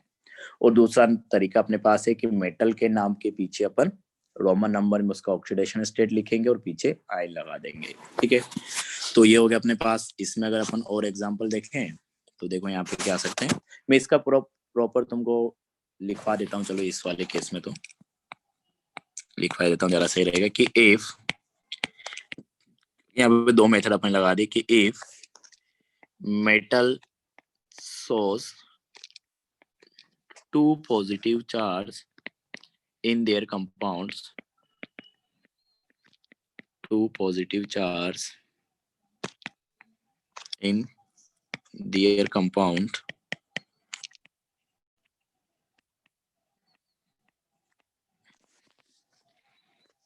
then charge is specified by Roman number,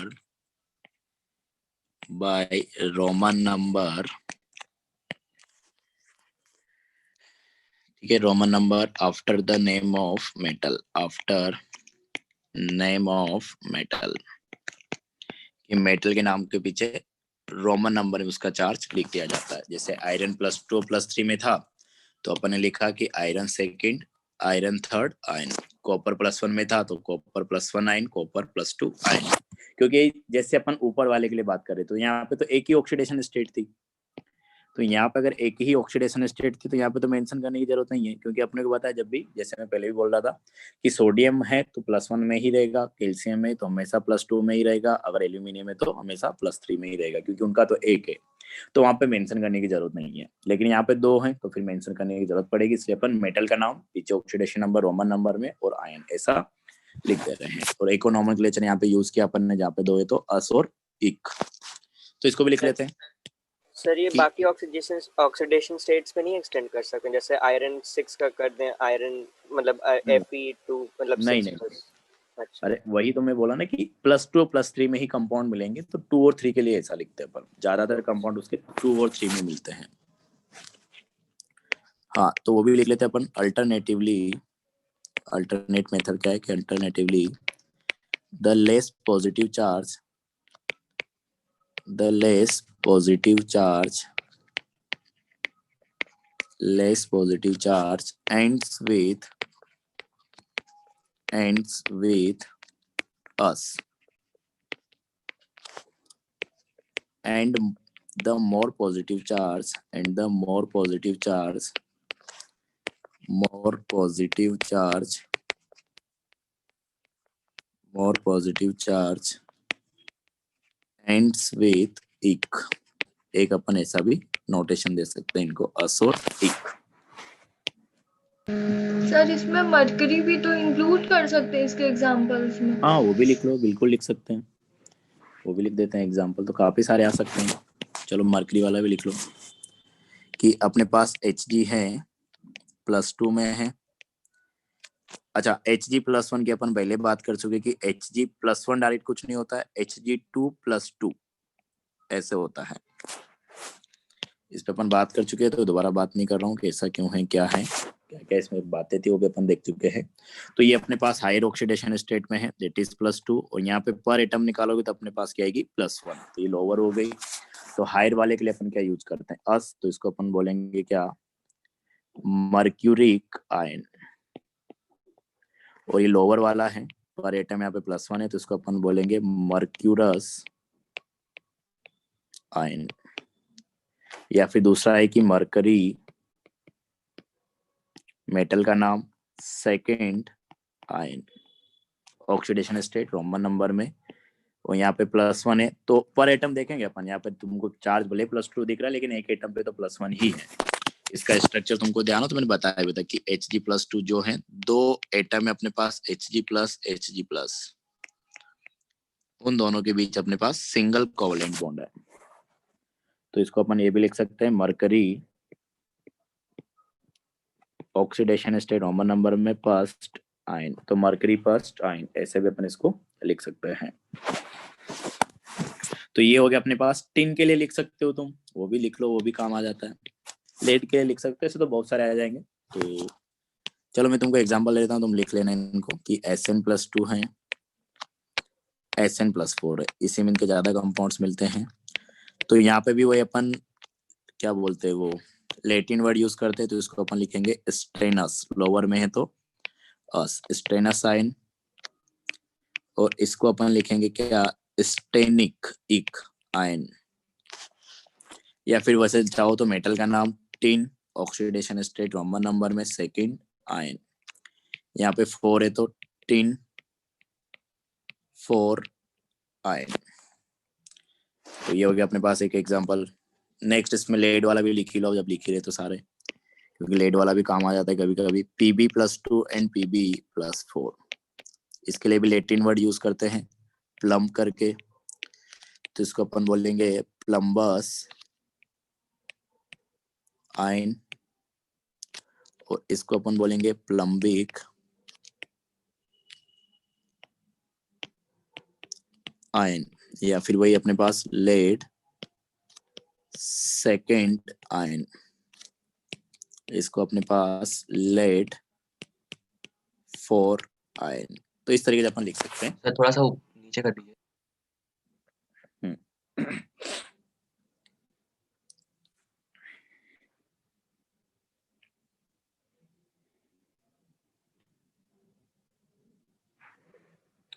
ये सर हो गया। चलो तो ये अपने पास हो गया। इसमें एक और चीज अपने पास बचा है, एक मिनट।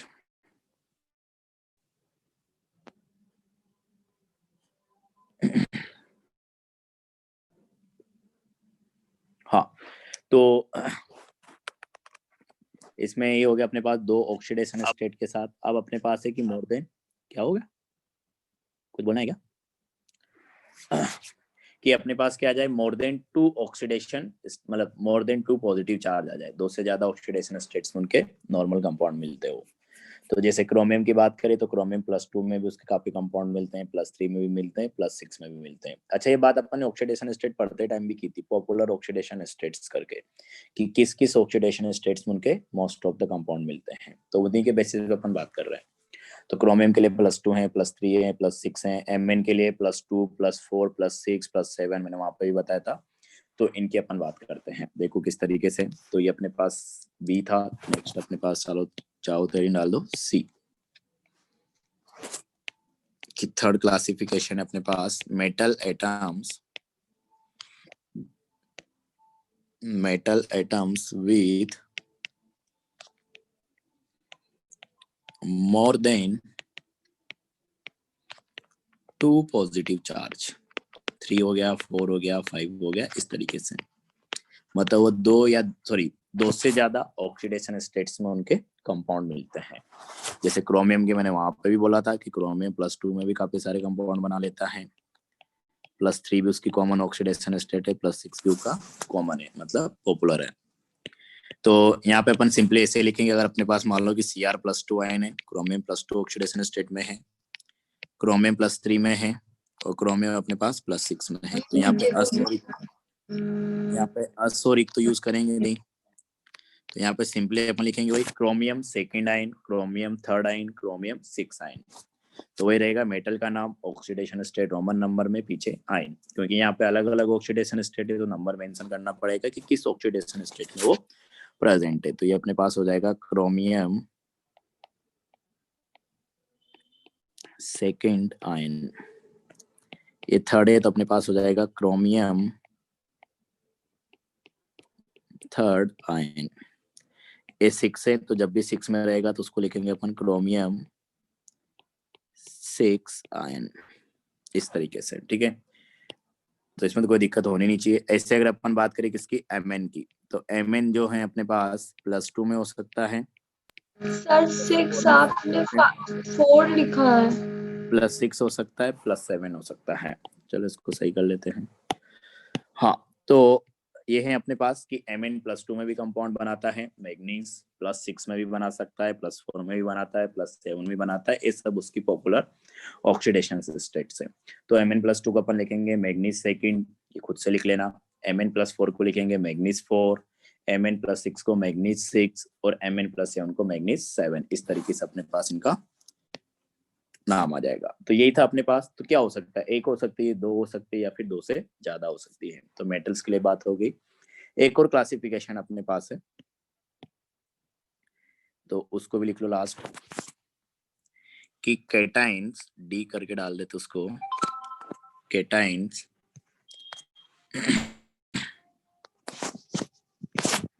कौन है फिर,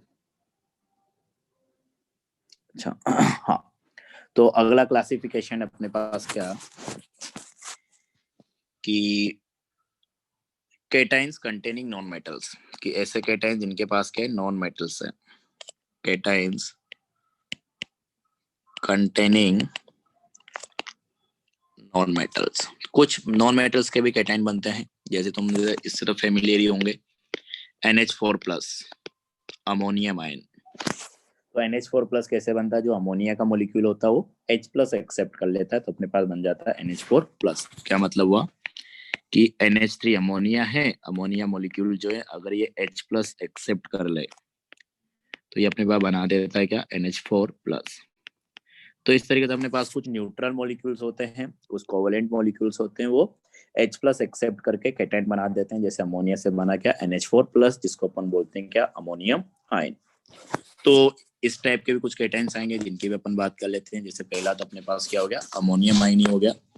इसको अपन लिख भी ऐसे सकते हैं कि positive ion of ammonia, positive ion of ammonia. तो H प्लस एक्सेप्ट किया तो अपने पास क्या आ जाएगा, NH4 प्लस।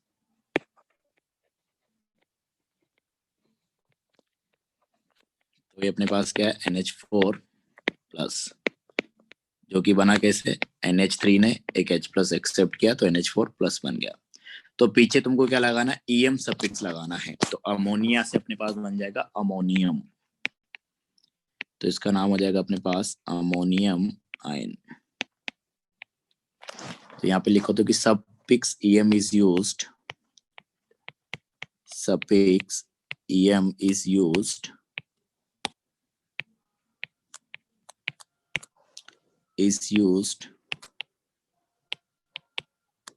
with cations या to represent cations containing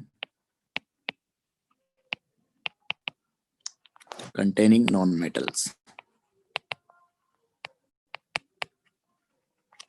तो ये अपने पास रूल हो गया, जैसे अमोनिया से जो बना उसको अपन अमोनियम आयन बोल दिया, हाइड्रोजन से बनेगा उसको अपन हाइड्रोजीनियम बोल देंगे, जो एनिलीन से बनेगा उसको एनिलीनियम बोल देंगे। तो कॉमनली ये 3 यूज होते हैं।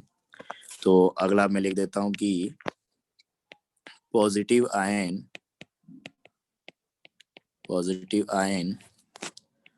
Of aniline. तो एनिलीन अपने पास क्या होता है, पहली बात तो C6H5N, ये अपने पास एनिलीन है। अच्छा एनिलीन है ना, तो पायरिडीन हो जाएगा। हाँ कि NH2 लगेगा यहाँ पे बेंजीन के ऊपर, तो C6H5NH2, ये अपने पास हो गया क्या, एनिलीन। तो अगर एनिलीन जैसे अमोनिया ने H प्लस एक्सेप्ट किया था, वैसे अगर अपने पास H प्लस एक्सेप्ट कर ले तो अपने पास बन जाएगा क्या, एनिलीनियम आयन। तो ये अपने पास आ जाएगा क्या कि C6H5, यहाँ पे जो NH2 है यही हाइड्रोजन एक्सेप्ट करेगा, तो ये हो जाएगा अपने पास NH3 प्लस। तो ये अपने पास हो गया एनिलीनियम आयन।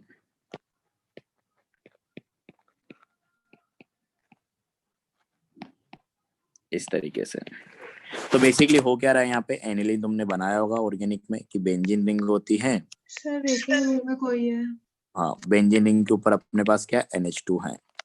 तो NH2 अगर H प्लस एक्सेप्ट कर ले, NH2 H प्लस कैसे एक्सेप्ट करेगा, इसके पास लोन पेयर होता है तो ये लोन पेयर दे देता है। वैसे अपने पढ़ा नहीं है तो अभी इसको रहने दो, कि अपने पास ये क्या करेगा, H प्लस एक्सेप्ट करेगा तो H प्लस इसमें ऐड कर देना NH2 में। तुमको सिंपली से ध्यान रखो, तो ये बेंजीन रिंग था, तो यहाँ पे NH2 से अपने पास क्या बन जाएगा, NH3, H प्लस इसमें ऐड हो गया। तो ये है अपने पास क्या, एनिलीन। इसी तरीके से अपने पास जो है, मतलब जो कॉमनली यूज होते हैं वो लिखा देता हूँ, positive ion of hydrogen, positive ion of hydrogen.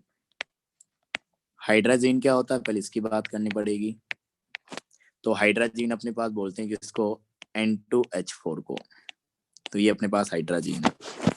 तो हाइड्रोजन अगर H प्लस एक्सेप्ट करता है तो एक H प्लस लेगा, तो अपने पास क्या हो जाएगा, N2H5 प्लस। तो ये है अपने पास हाइड्रोजन से जो बना हाइड्रोजीनियम,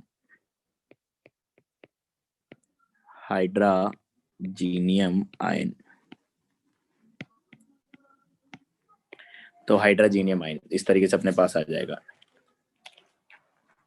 तो अमोनिया से बना अमोनियम, एनिलीन से बना एनिलीनियम, हाइड्रोजन से बना हाइड्रोजीनियम। इसी तरीके से पायरिडीन से बनेगा तो पायरिडीनियम। तो ऑर्गेनिक में ज्यादा यूज होता है, इधर आएगा नहीं, तो उसको देखना, लिखना चाहो तो लिख लेना, जैसे यहाँ पे बनाते हैं वैसे बनाना है।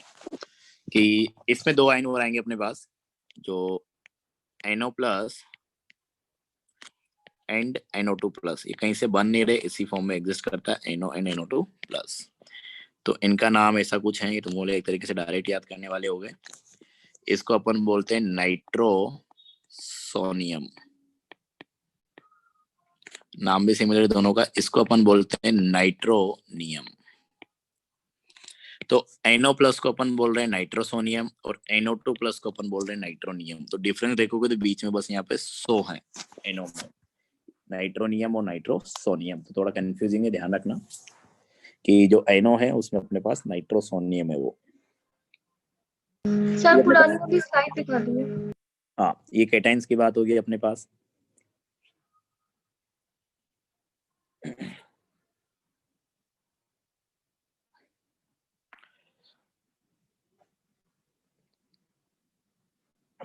हाँ जी सर। हाँ, तो ये केटाइंस के बारे में बात थी अपने पास। नेक्स्ट अपने पास क्या, एनाइंस। तो एनाइंस की अगर अपन बात करें तो यहाँ पे वो डालना नेमिंग ऑफ या नोमेनक्लेचर ऑफ एनाइंस।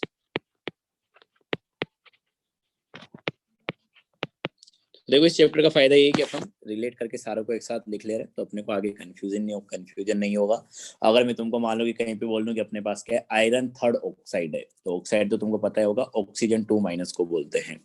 तो आयरन थर्ड ऑक्साइड अगर मैं बोल रहा हूँ तो उस कंपाउंड में अपने पास क्या है, आयरन +3 में है, ऑक्साइड आयन मतलब ऑक्सीजन -2 में है, तो वहां से जो कंपाउंड बन रहा है उसकी अपन बात कर रहे हैं।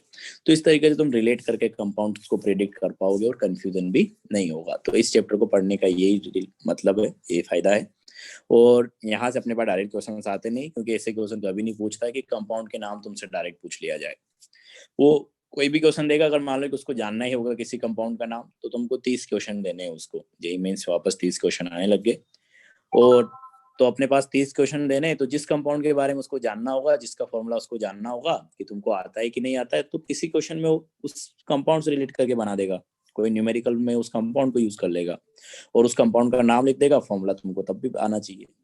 तो नोमेनक्लेचर वाला जो चैप्टर है, इससे क्वेश्चन आने की पॉसिबिलिटी तो काफी कम है, लेकिन अगर तुमको ये चैप्टर अच्छे से पता है, इसमें नाम्स वगैरह तुमने अच्छे से याद कर लिए, 2-3 बार इसको अच्छे से पढ़ लिया है, तो तुमको आगे कहीं भी दिक्कत नहीं होगी। क्योंकि कहीं पे तुम्हारे पास डायरेक्ट लिख देता है कि how many phosphorus oxygen phosphorus bonds are present in pyrophosphoric acid. अब तुमको पायरोफॉस्फोरिक एसिड ही नहीं पता है, उसका फॉर्मूला ही लिखना नहीं आता है, तब तो फिर कुछ नहीं कर सकते तुम। तो ये थोड़ा इस तरीके से ध्यान रखिएगा, थोड़ा हेल्पफुल रहेगा और कुछ भी नहीं है। तो ये है अपने पास नेक्स्ट नोमेनक्लेचर ऑफ एनाइंस।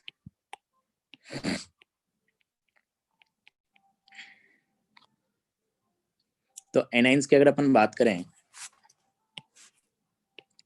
तो एनाइंस वाले बाद देखो ऐसा कुछ है। तो यहाँ पे अपन 3 तरीके से एनाइंस को क्लासिफाई करते हैं कि, अच्छा मैं तीनों को एक साथ लिख दे रहा हूँ ताकि तुम रिलेट कर पाओ कि अपने पास एसिड से जनरली एनाइन बनते हैं, कि जैसे अपने पास हाइड्रा एसिड्स थे, तो एसिड्स में अपने को पता है कि क्या होता है कि H+ निकलेगा, तो H+ मतलब पॉजिटिव चार्ज निकल गया, तो अपने पास क्या आ जाएगा, एनाइन आ जाएगा।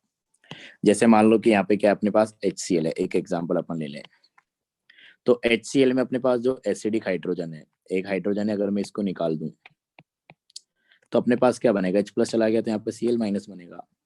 तो मैं ये बोलना चाह रहा हूँ कि अगर अपने पास हाइड्रा एसिड है और हाइड्रा एसिड में से अगर तुम सारे एसिडिक हाइड्रोजन को निकाल देते हो, माइनस ऑल एसिडिक H, जितने हाइड्रोजन और लूज कर सकता है, तो जैसे यहाँ पे एक हाइड्रोजन था उसको निकाल लिया तो अपने पास एनाइन बना, दैट इज Cl-।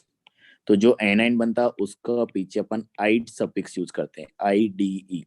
जैसे यहाँ पे अपने पास क्या है, क्लोरीन का हाइड्रा एसिड था, तो इसके पीछे अपन नाम लिखेंगे क्या, क्लोराइड आयन, क्लोराइड आयन, आइड। या इसी चीज को अपन ऐसे ही बोल देते हैं कि नॉन मेटल के ऊपर अगर नेगेटिव चार्ज है, क्योंकि हाइड्रा एसिड अपने पास किससे बन रहा था, नॉन मेटल से बन रहा था, नॉन मेटल प्लस हाइड्रोजन, यही तो अपन बोल रहे थे हाइड्रा एसिड में कि अपने पास हाइड्रोजन रहेगा और नॉन मेटल रहेगा। अच्छा इसको उल्टा भी रिप्रेजेंट कर सकते हो तुम, उससे कोई फर्क नहीं पड़ता है, कि तुम इसको ऐसे भी लिख सकते हो EY और HX, मतलब हाइड्रोजन और नॉन मेटल होना चाहिए, जरूरी है हाइड्रा एसिड में। तो अपने पास क्या है कि हाइड्रोजन निकाल दोगे तो नॉन मेटल ही बचेगा और नॉन मेटल के ऊपर नेगेटिव चार्ज रहेगा। तो नॉन मेटल के ऊपर अगर नेगेटिव चार्ज है तो जो एनाइन बन रहा है उसको अपन क्या बोलते हैं, आइड बोलते हैं। तो एक और इस तरीके से इसको लिखा जा सकता है कभी कभी कि नॉन मेटल्स विथ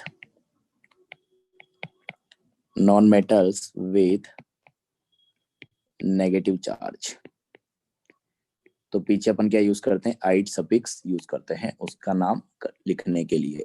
या दूसरा बोल दो कि हाइड्रा एसिड में से अगर अपन सारे हाइड्रोजन निकाल दे तो जो आयन बचेगा उस आयन के ऊपर अपन क्या लगा देंगे, माइनस चार्ज आएगा H+ निकलने के बाद, तो उस आयन का नेमिंग अपन आइड सफिक्स के साथ करेंगे। जैसे क्लोरीन के ऊपर नेगेटिव चार्ज मतलब क्लोराइड।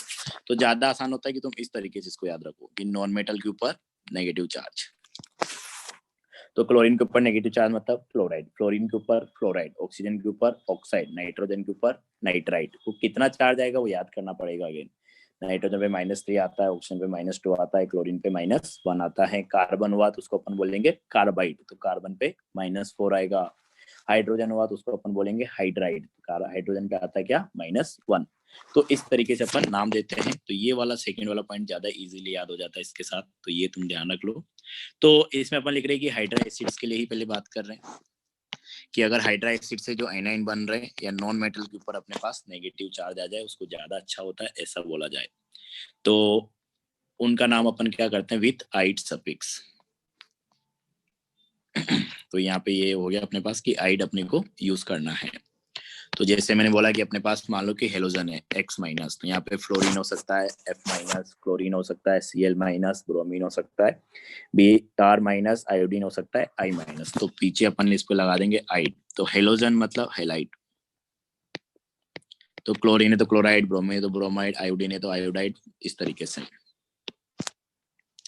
तो ये अपने जनरल बात कर ली कि यहाँ पे अपने पास X क्या क्या हो सकता है, फ्लोरीन के केस में फ्लोराइड, ब्रोमीन के केस में ब्रोमाइड, आयोडीन के केस में आयोडाइड, इस तरीके से। तो फ्लोरीन, क्लोरीन, ब्रोमीन, आयोडीन, तो तीनों एक साथ हो जाएंगे। और इसमें काफी सारे यूज होते रहते हैं। ऑक्सीजन के ऊपर नेगेटिव चार्ज, तो इसको अपन बोलेंगे क्या, ऑक्साइड। नाइट्रोजन के ऊपर नेगेटिव चार्ज, नाइट्रोजन के ऊपर -3 नेगेटिव चार्ज आता है, तो इसको अपन बोलते हैं क्या, नाइट्राइट। नेगेटिव चार्ज याद ही रखना पड़ेगा। और इसी में अपने पास फॉस्फोरस है, तो फॉस्फोरस के ऊपर अपने पास नेगेटिव चार्ज, तो इसको अपन बोलते हैं क्या, फॉस्फाइड। तो ये भी काम आता है, तो ये भी ध्यान रखना पड़ेगा। सल्फर वाला हो गया, सल्फर के ऊपर भी -2 आ सकता है नेगेटिव में, तो इसको अपन बोलते हैं सल्फाइड आयन। और अगर इसमें देखें तो कार्बन वाले उतने काम आते नहीं है। हाइड्रोजन वाला देख लो, हाइड्रोजन के ऊपर -1, तो इसको अपन बोलते हैं हाइड्राइड। हाइड्राइड आयन, आयन तो सबके पीछे लगा लेना, आयन है तो उसको आयन तो बोलेंगे ही। हाँ, ऐसे अगर हमारे पास और भी आयन आते हैं, जैसे अपने पास हो गया Cn-, ये भी अपने पास दोनों नॉन मेटल्स हैं। तो यहाँ पे नाइट्रोजन के ऊपर नेगेटिव चार्ज है, तो इसको अपन बोलते हैं क्या, साइनाइड आयन। तो कुछ अदर भी लिखेंगे अपन यहाँ पे। अच्छा, इसी में अपने पास आता है, देखो क्या, ये साइनाइड हो गया। एक अपने पास तो हमारे पास आएगा ऐसा कि Cn का होल ट्वाइस और उस पे -2 चार्ज। वहां पे अपने पास क्या था, सिर्फ Cn-, मतलब इसका एक तरीके से डबल हो गया। सॉरी, डबल नहीं है, नाइट्रोजन पे 2 ही है। 1 मिनट, मैंने गलत लिख दिया ये, 1 मिनट, इसको तुम ऐसे लिखो, हाँ, कि Cn होल ट्वाइस, नाइट्रोजन 2 है, कार्बन 1 है, उस पे अपने पास नेट चार्ज क्या है, -2। तो ये अपने पास होता है क्या, साइनामाइड। और साइनाइड था, ये साइनामाइड है। तो अगेन ये भी याद ही करना पड़ेगा एक तरीके से, साइनामाइड। तो कंफ्यूज नहीं होना है, जैसे मैं दोनों साथ लिखा दे कि Cn, एक कार्बन एक नाइट्रोजन, उसके ऊपर -1 है, तो हो गया अपने पास साइनाइड। लेकिन एक कार्बन 2 नाइट्रोजन, उनके ऊपर -2 है, तो अपने पास हो जाता है क्या, साइनामाइड। और भी आयन आते हैं यहाँ पे, जैसे OH- हो गया, तो इसको अपन बोलते हैं क्या, हाइड्रोक्साइड। हाइड्रोक्साइड। और अगर यहाँ पे देखें, O2 की फॉर्म में बहुत सारे मिलते हैं, O2-, तो O2- को अपन बोलते हैं सुपर ऑक्साइड, क्योंकि ऑक्साइड तो अपने पास हो गया एक ऑक्सीजन के ऊपर -2, यहाँ पे 2 ऑक्सीजन के ऊपर -1 है, तो इसको अपन बोलते हैं सुपर ऑक्साइड। अगर अपने पास 2 ऑक्सीजन पे -2 हो जाए, तो इसको अपन बोलते हैं क्या, पर ऑक्साइड।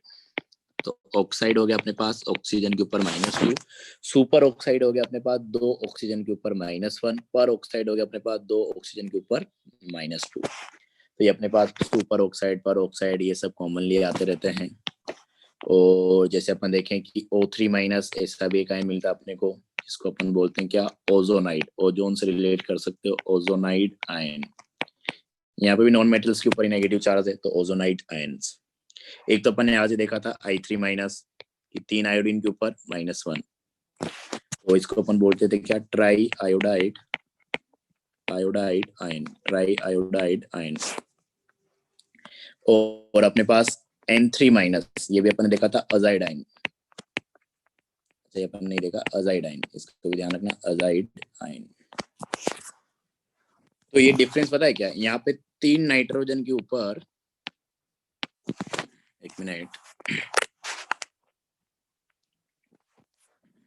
तो यहाँ पे अपने पास 3 नाइट्रोजन के ऊपर क्या है, -1 चार्ज है, तो इसको अपन बोल रहे क्या, अजाइड आयन। तो ये था अपने पास। इसमें एक और चीज अपने पास, अगर एक नाइट्रोजन के ऊपर -3 हो, जैसे अपन ने देखा था यहाँ पे नाइट्राइट, अच्छा इधर ही है, अच्छा इधर है, ये वाला अपने पास यहाँ पे देख सकते हो कि एक नाइट्रोजन के ऊपर अपन पास क्या है -3, तो इसको अपन बोल रहे थे क्या, नाइट्राइट। और 3 नाइट्रोजन पे -1 था यहाँ पे, तो उसको अपन बोल रहे हैं कि नाइट्रोजन अपने पास 3 है, चार्ज उस पर -1 है, तो उसको अपन बोल रहे हैं क्या, अजाइड। तो डिफरेंस वाइज भी ध्यान रखना थोड़ा। तो ये हो गया। इसमें एक छोटी सी चीज और देखिए तुम, अमोनिया के कुछ आयन बनते हैं कि जैसे अपने पास NH3 है, इसको अपन बोलते हैं क्या, अमोनिया। ये भी कॉमनली यूज होते रहते हैं, तो मैंने यहाँ पे वही आयन लिखा है जो कॉमनली आते रहेंगे। तो अमोनिया है, अमोनिया में से अगर तुम तीनों हाइड्रोजन को निकाल दो H+ की फॉर्म में, तो अपने पास क्या बनेगा, N-3। तो इसको अपन क्या बोलते हैं, अभी देखा अपने नाइट्रोजन के ऊपर -3, दैट इज नाइट्राइड आयन। लेकिन मान लो कि अपन स्टेप वाइज निकाला कि एक हाइड्रोजन निकाला अपन H+ की फॉर्म में, तो अपने पास बनेगा क्या, NH2-। एक और हाइड्रोजन निकाल लिया तो अपने पास क्या बनेगा, NH-2। और अपन ने जब बचा हुआ तो वो भी निकाल लिया तो अपने पास बनेगा क्या, N-3। तो NH2- को अपन बोलते हैं क्या, इमाइड। ये भी याद करने वाली चीज है। और NH-2 इसको अपन बोलते हैं क्या, अमाइड आयन। तो ये भी ध्यान रखना। तो ये हो गया अपने पास। तो ये आइडाइन्स में इतने ही हैं अपने पास। इसके बाद अपने पास आता है क्या, जैसे अपन ने हाइड्रा एसिड से देखा, वैसे अपन देखेंगे एक बार ऑक्सी एसिड्स से। और ऑक्सी एसिड्स के लिए अपन जनरली, तुमने गौर किया होगा तो 2 सफिक्स अपन ने यूज किया, इक और अस। तो एक ऑक्सी एसिड से जो अपने पास एनाइन बनेगा, उसको अपन अलग तरीके से नाम लिखेंगे। और अस ऑक्सी एसिड से जो अपने पास एनाइन बनेगा, उसका अलग तरीके से नाम लिखा जाएगा। तो सेकंड क्लासिफिकेशन अपन देख लेते हैं। एनाइन्स में ज्यादा नहीं लिख पाएंगे, थोड़ा सा लिखेंगे आज। तो एनाइन्स होने के बाद फिर कुछ बचेगा नहीं, 10-15 मिनट का डिस्कशन बचेगा फिर तो, क्योंकि कोवलेंट कंपाउंड के नेमिंग में कुछ नहीं है, आयोनिक कंपाउंड में भी कुछ नहीं है। तो ये है अपने पास। तो जैसे अपन यहाँ पे बात करें कि अपने पास ऑक्सी एसिड से जो एनाइन आएंगे, और ऑक्सी एसिड में भी अपन एक एसिड की बात कर रहे हैं। अगर अपने पास एक एसिड है, तो जैसे एग्जांपल के साथ देखिए अपन H2SO4। तो H2SO4 को अपन बोल रहे हैं क्या, सल्फ्यूरिक एसिड। तो अगर एक एसिड में से भी अपन क्या करें, जितने भी एसिडिक हाइड्रोजन है सबको निकाल दे। यहाँ पे दोनों हाइड्रोजन है, दोनों को अपन निकाल दे 2H+। तो अपने पास बना क्या, SO4 2-। तो जो ये आयन बनेगा, तो एक की जगह अपने को क्या लगाना है, 8 लगाना है। तो ये अपने पास सल्फ्यूरिक एसिड से अपने पास क्या बन जाएगा, सल्फेट आयन। तो 8 आयन अपने पास बनता है एक तरीके से, सल्फेट आयन। तो अगर एक एसिड में से मैं जितने भी एसिडिक हाइड्रोजन है, माइनस ऑल एसिडिक हाइड्रोजन, अगर उनको हटा दूं तो अपने पास जो एनाइन बनता है, उसके पीछे अपने को 8 सफिक्स लगाना है, 8 आयन बनेगा। जैसे सल्फ्यूरिक एसिड से क्या बना, सल्फेट। फॉस्फोरिक एसिड से क्या बनेगा, फॉस्फेट। नाइट्रिक एसिड से क्या बनेगा, नाइट्रेट।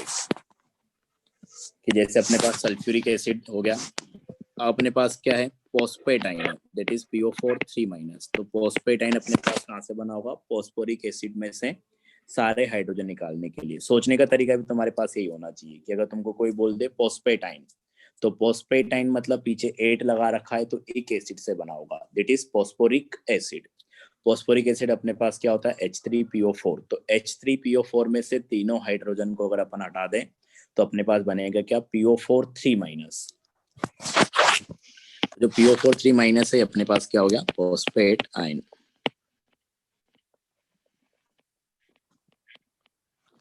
इसी तरीके से अपने पास मान लो एक को लिख लेते हैं, बाकी बाद में लिखेंगे, NO3-।